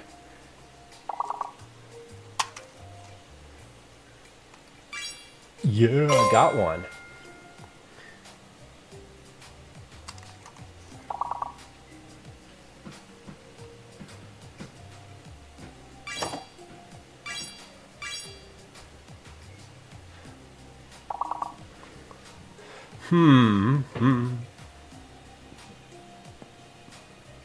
You, whoa, nude? It won't let you put nude? Come on. Even the bot doesn't respond to that one. Damn. Oh, wait. You had already made a guess. That's my bad. We have a four-letter word that begins with an R. R U. R.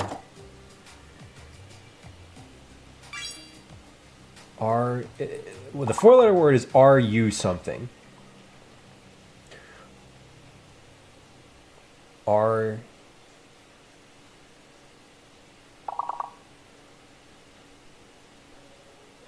Are you... What the hell is that? Are...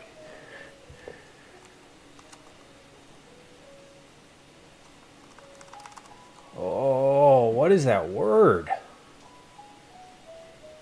I don't like it. Wait. Did that go? I don't think it did. I don't know if it counted. I think that was just the end. It won't tell you the word. That's the problem.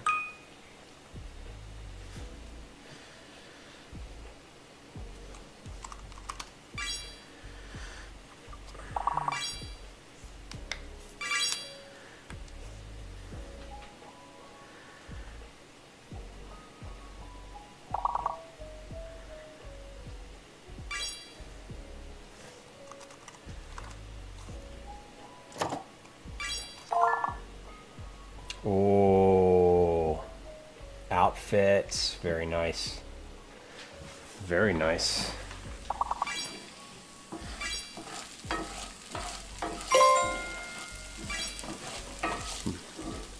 Onions are looking good. I needed to stir these. I could hear them.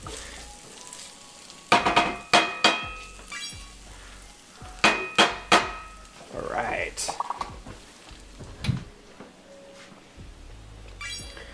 Hey, if you're on Twitch, welcome back. Thank you for your patience. I appreciate it. We are in the middle of a game of words on stream. It's going well. We have one four-letter word that starts with a T. I can't tell what the other ones start with.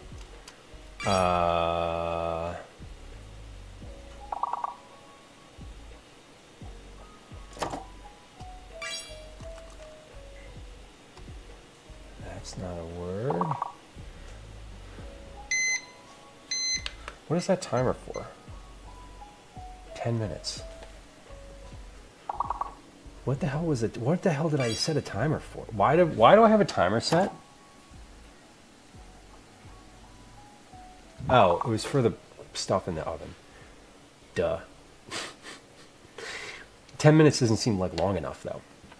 Oh, last guesses. Get him in, get him in, get him in. Whew.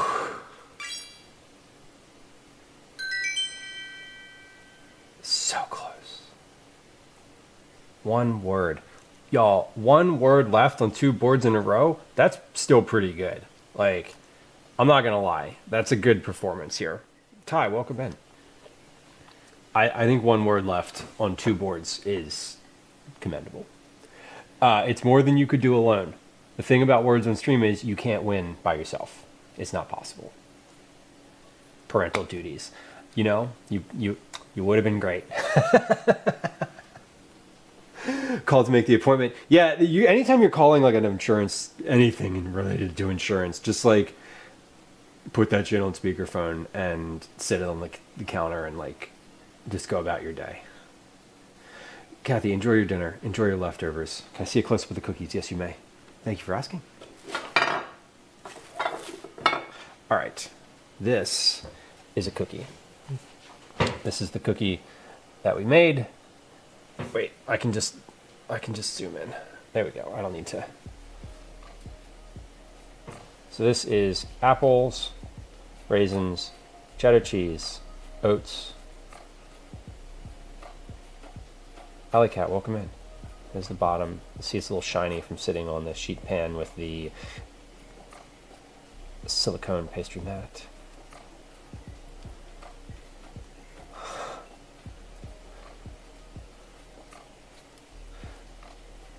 And there's the inside.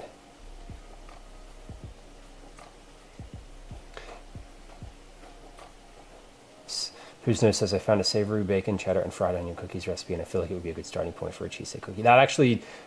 That sounds perfect. Like, that is a cheesesteak cookie, I would say. Lemon says, I would murder over my experience with U.S. healthcare from today, honestly. Yeah. I mean, the thing with us, see, what happens is you as a new, fresh resident have not been beaten down through years of this being the way it is. So your take on it is probably like the accurate one. Like, anybody who tells you that they love the healthcare that they're getting or whatever is just experiencing Stockholm syndrome. Full stop.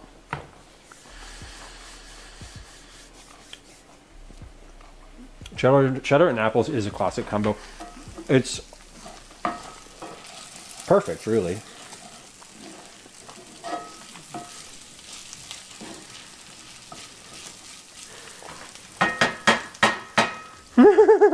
I like that. Thank you for sharing that. Are you also going to dinner? Like, what are we doing? What else constitutes your CPAP date?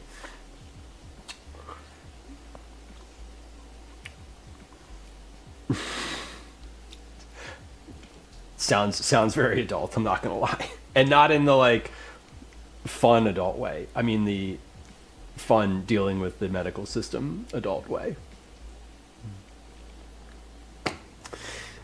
Phoenix says, anyone that loves anything American has Stockholm syndrome. I mean, there's plenty of good aspects too, but in general, if you're like sort of a diehard defender of the status quo, we do not see eye to eye.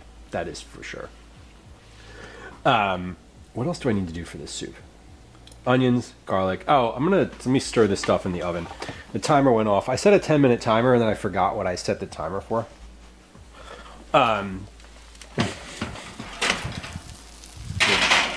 You know, typical. Garlic is definitely not finished. But we're gonna stir these. The garlic will take a while. And it is fine if it not overcooks, but it's fine if it goes for a little longer and is a little more roasted. That's okay too. I keep forgetting I don't have this camera on. I need to like turn that camera on so you can see it because those onions are on the stove.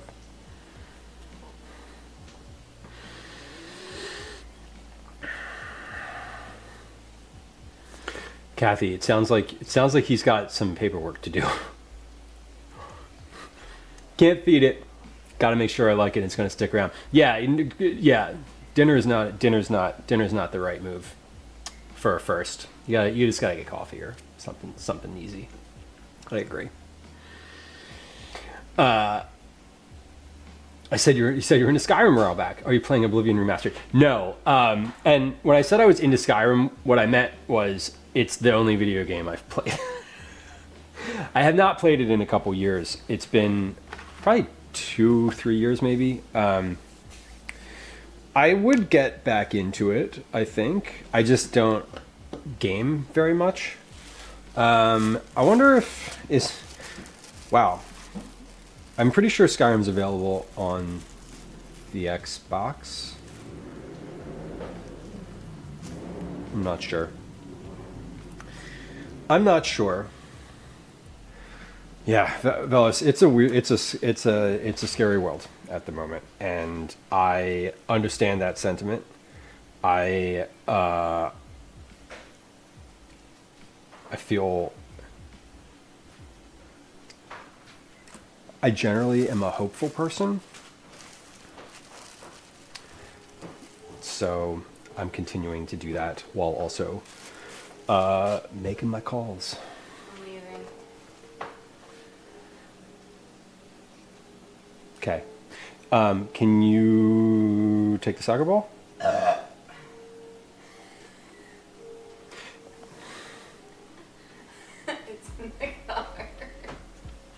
Okay, bye. Dude Mesa, welcome in. Yeah, burp. See? Notice how I didn't react. Yes, you did. I reacted, but my reaction was based on the fact that I wasn't like, oh, gross, you're such a disgusting piece of shit. Which I am sometimes, and that's fair. Dude Mesa, welcome in. Oblivion is a game before Skyrim. Okay, I'm not familiar with all of the canon of Skyrim. You're drunk on both WrestleMania days. Perfect. You know, I watched the last 15 minutes of WrestleMania. I saw it. It was like suggested on my whatever, and I was like, let's see what happens. It was entertaining. That was enough. Anxiety or ADHD camp. For legal reasons, this is a joke. For legal reasons. Yeah, I mean, I live in hope. I mean, we live in a country where people love their freedoms such that they are. And I think when people start losing them in ways that are meaningful to people don't react in the US unless it affects them. So, people might not care about, I don't know. People might not care if you're brown, which is typified by literally everything in American history. So like that's not a controversial statement. Anyway, I live in hope because like those same people use Medicare and use like Social Security and like use things that the government provides that they don't even know that they use. And I do think electorally, when those systems fully collapse, as they seem to be doing, that we will end up where anyone who says that they were a moderate at any point, or who was like on the fence or whatever, you know, the like, I don't like her because she doesn't seem approachable people. First off, fuck those people. Second, I do live in hope that like when all of those personal liberties start going away, that people who will be like, what the hell? And you know, hopefully voting still works at that point. Lisa Lamb says, I feel like I'm hiding and hoping for government insurance now. Yeah, I mean, and who knows what sort of Byzantine system you're going to have to navigate to do that. I think the Byzantines were a little bit more efficient, to be honest. And yeah, Velos, I feel like come one, you know, come for one, come for all. Or, you know, it's who knows what the next target is. It is available on Xbox. Good. I have actually thought about playing it because I have an Xbox that I don't use. Yeah, we don't have socialized medicine. True. Who's knows? Desensitized is a good word. I live in hope because I do the things that I can. I got 17 emails back from my senator today. They went through and finally responded to everything. I have never gotten a return phone call, but I call them every day. Every single day. I call to tell my senators lots of things. One of my favorite things to do when you are calling your representatives is to not just leave a message for the representative, but to leave a message directly for the person listening to it. Like, hey, person who's reviewing this for Senator John Fetterman, what the fuck are you doing about this? What are you doing to talk to the person that you work for? You know that he needs to be doing more. You know that he needs to be out there. So I'm asking you, personally, why are you not pushing him? What's your problem? So, you know, we have Fetterman and McCormick. Fetterman's better, but like not by much. Also made the general strike illegal. Yeah, I mean, Yes, that's also true. And like, feel free, you know, feel if there ever is a general strike, which would be nice, and there is organizing around trying to do that. There's organizing around trying to make that happen. Like, good luck, right? God, I literally call Fetterman every single day. Yeah, Cyborg. Any American produced grain or dairy? Yeah, I used to work. I had a client years ago who was a dairy in the dairy industry, and they were like, "Yeah, we just get a bunch of money from the government, and we just like keep our farm going." It's like, okay, cool. They don't get cookies at the Fetterman's office. No, they don't get any fucking cookies. Sorry, but no. Senator John Fetterman does not deserve cookies.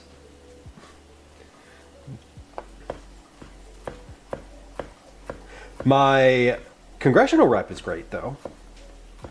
He's not very vocal, but he is present and votes, which is nice. Yeah, asparagus cookies. I'm just gonna say, yeah. I don't know if they would open food if you sent it there. I'm pretty sure they would not. Fetterman sounds semi-sane. Fetterman is, I feel like he's sort of on... He's trying in some ways, and in other ways, he just is a complete failure. To me, John Fetterman is still a complete failure. Because what I voted for is not who he is. And specifically not who he said he would be. He promised us that he would always be that 51st vote. He would always be the one to stand up, right? And now he's like, you know, not doing that, enthusiastically not doing that. And it's like, bro, you lied. And you're now like mad that people hate you on the internet. Like, read the room, dude. Read the room and then read a book. Try those two things. Maybe not in that order.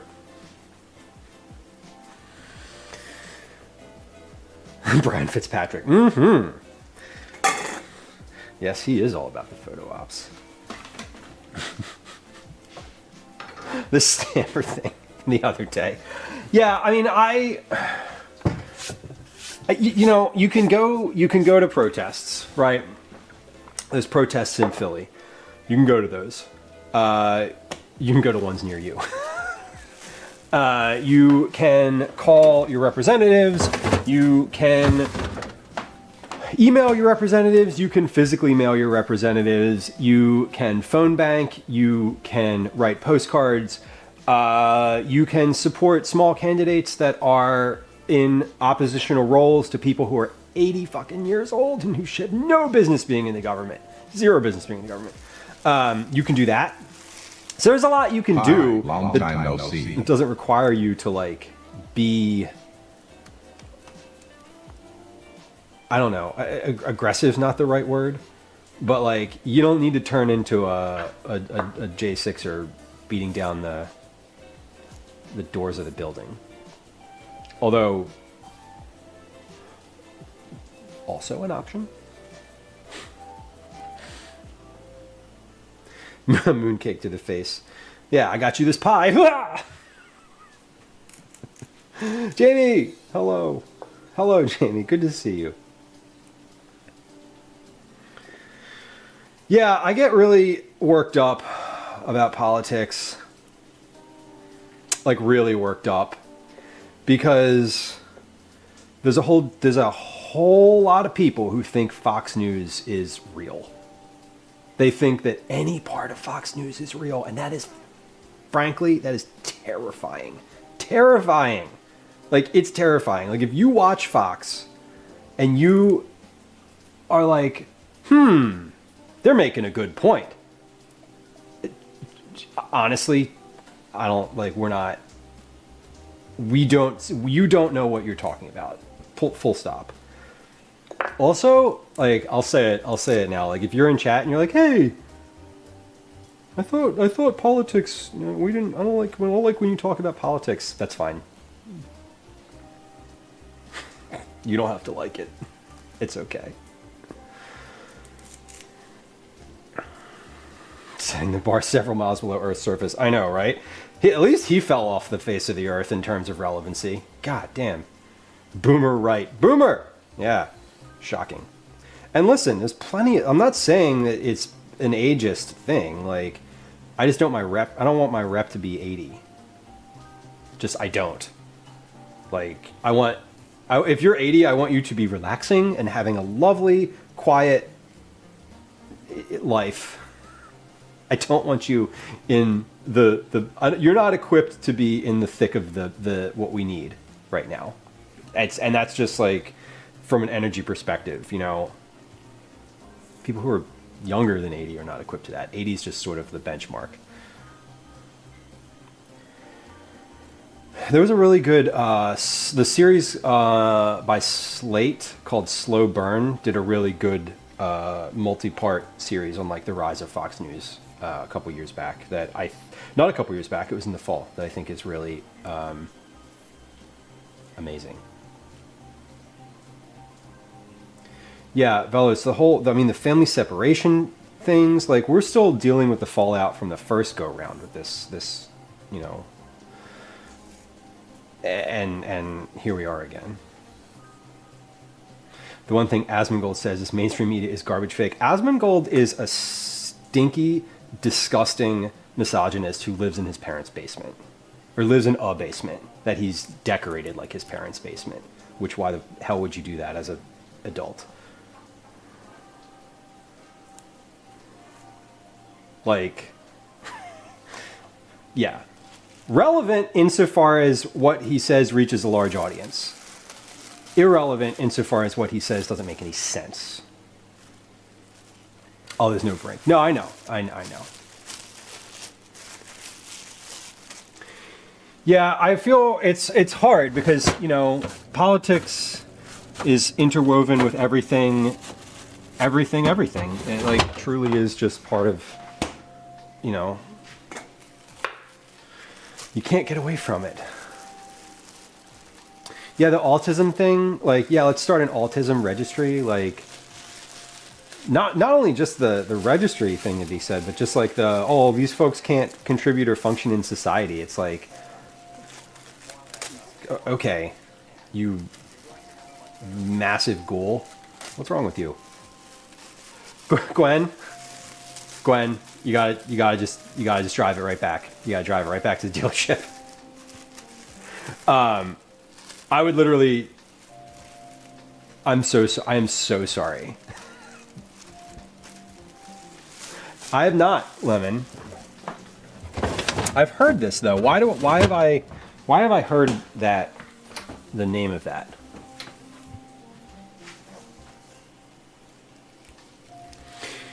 Yeah, Ty. I mean, I feel like there's, you know, mainstream media just doesn't cover.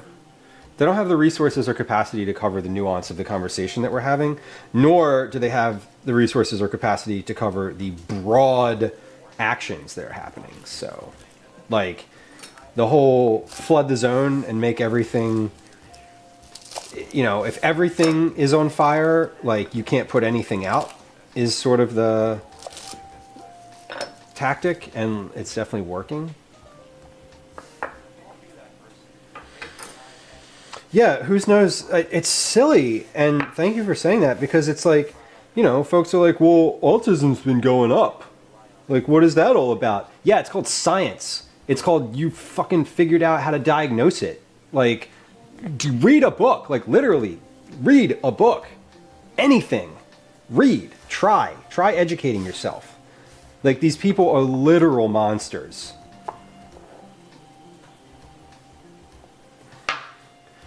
What's the meme? I saw a meme that was like, yeah, Pluto wasn't a planet before 1930, but that doesn't mean it wasn't there. Like, yup. Exactly. Okay, Lemon, that sounds terrifying and also accurate. Does anyone watch Black Mirror? I heard that the new season of Black Mirror had a really, like, a extremely close to home episode that some people were like, I had to turn this off. I couldn't continue watching it, which made me just want to watch it. And now I'm going to write it down because I wanted to watch it. I've watched all the other episodes, so you know what's a little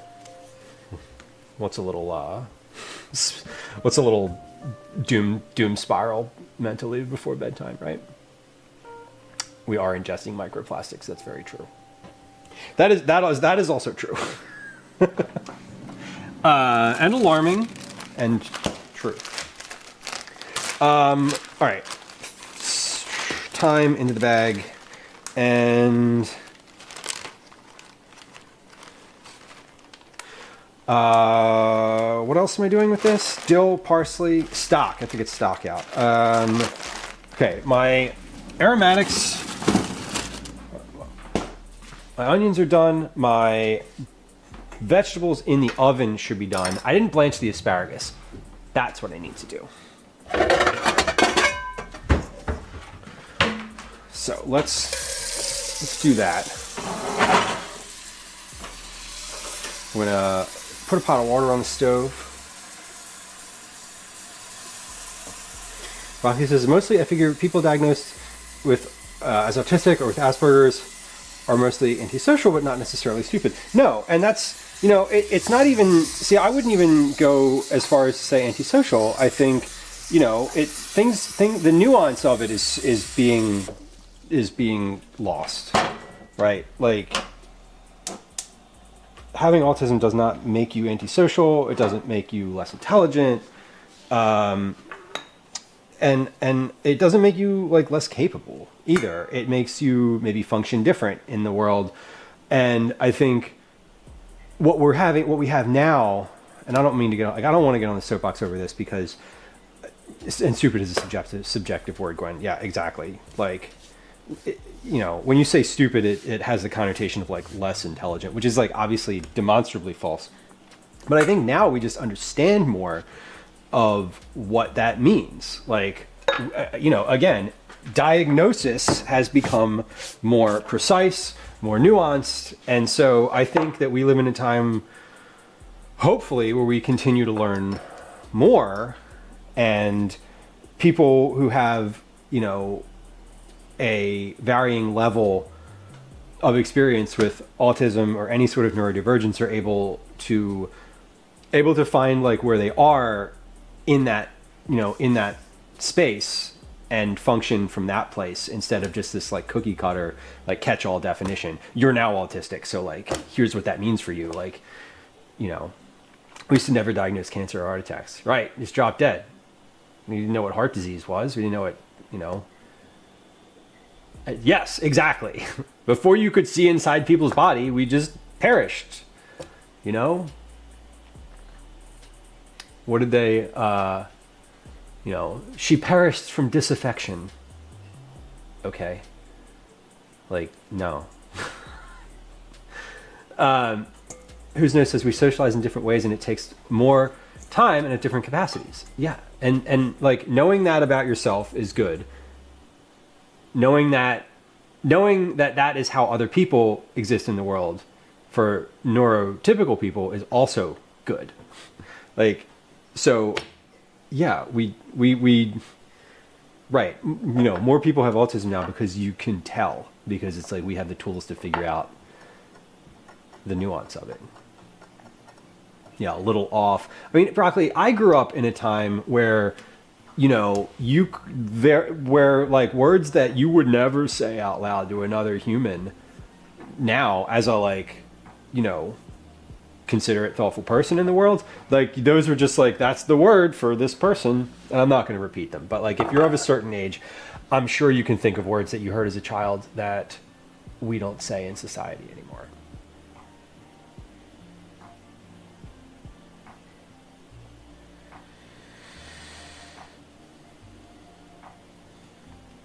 Yeah, and Gwen, I think to your point, right, but the caveat to your point, Gwen, about like, you know, living normally, quote unquote, in society is that now, you know, we know that there is a variety of it and a spectrum of experience there, and that for some folks that still remains true, and for some folks it's not true anymore. It wasn't true all along, but now like it's demonstrably not true, and like we have folks that are plenty of folks who are fully capable, have some form of autism. Phoenix, shit would actually get done, right? And some folks equate a superpower with that for that reason.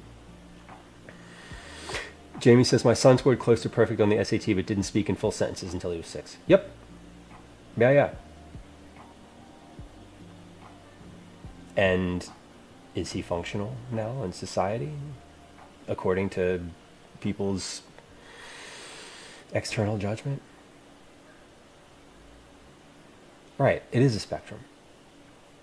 Yeah, Jamie, yeah, and the RFK thing is what we're talking about. That was a very, no, dude, you've never, you lost it. You lost the point here.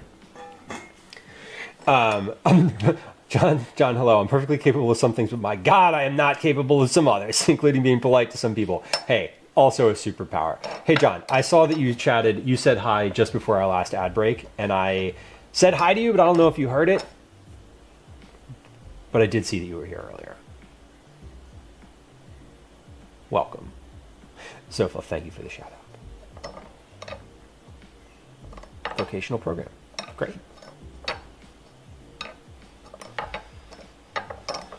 Yeah, who knows? I don't believe in dictatorship. I don't believe in it either, but unfortunately, I don't believe in monsters, but some of them are real.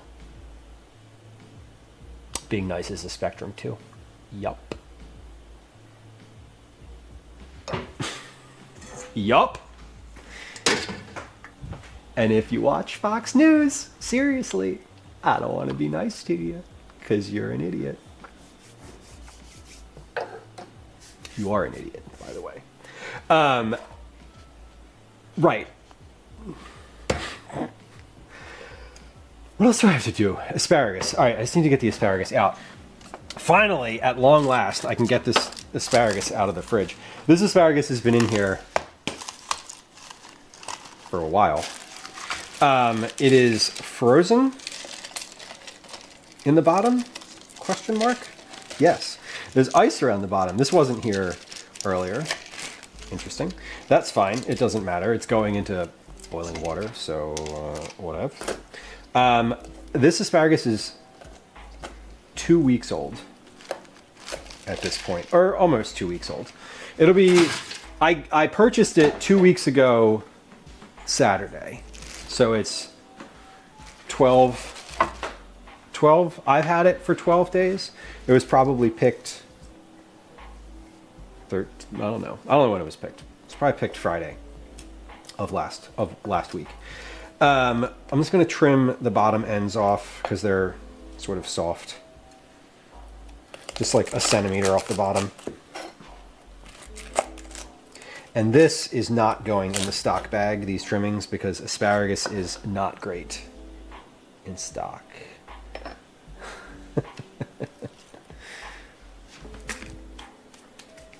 But yeah, we're going to blanch all of this and cut it up.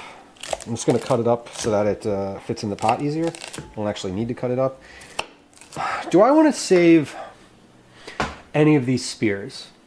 Yes, but I will blanch them first. Okay. John, I imagine it would be fun to go to a soccer game. The end of that sentence was with you. Sorry. I imagine it would be fun to go to a soccer game with you. Sorry, football. I am from America. And, we call it soccer. Because football is the one you touch with your hands. Obviously.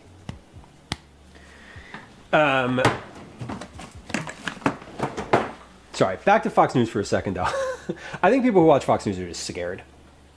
Honestly, I think they're scared. I think a lot of people who are conservative are just scared. They're scared of brown people. They're scared of losing money. They're scared of a lot of things. They're scared because they don't understand them, and they don't understand them because nobody has explained to them in any meaningful capacity what X, not the platform, just what blank means, right?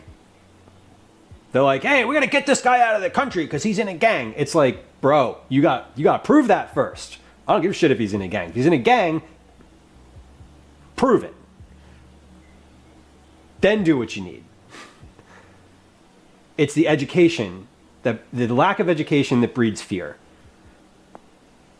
Period. And if you can get people to be afraid, you can get them to do whatever you want. And so fear, like, people who are conservative are not bad people. And I will die on this hill every single time. You are not bad because you're conservative. You're a bad person because you don't try to educate yourself. Or you don't have the resources to do that. One of those things is your fault. The other thing is not your fault. But we just create a society of fear. And if I'm afraid of brown people and I don't know anything about them, I'm going to continue to be afraid of them. And anything you say about them is going to make me more afraid because that's the ecosystem that I am consuming my information from. So it's a vicious cycle, and that's how it works. Like, it's super simple. You watch Fox News, they make you afraid, they tell you what to do about it, and then you do it, and that's how it goes. Yeah, and they don't believe you or scream that they're, whoever, someone else is correct, or like, show me where it says that. Okay, here it is. It's in a book. Well, I don't know how to read that. Okay, sorry. Yeah, communism. Communism's scary. Jeff, how's it going? Jeff, I don't know how long you're here for, but you came in. I'm generally very politically oriented. I don't talk politics too much on stream, but sometimes you can get me going.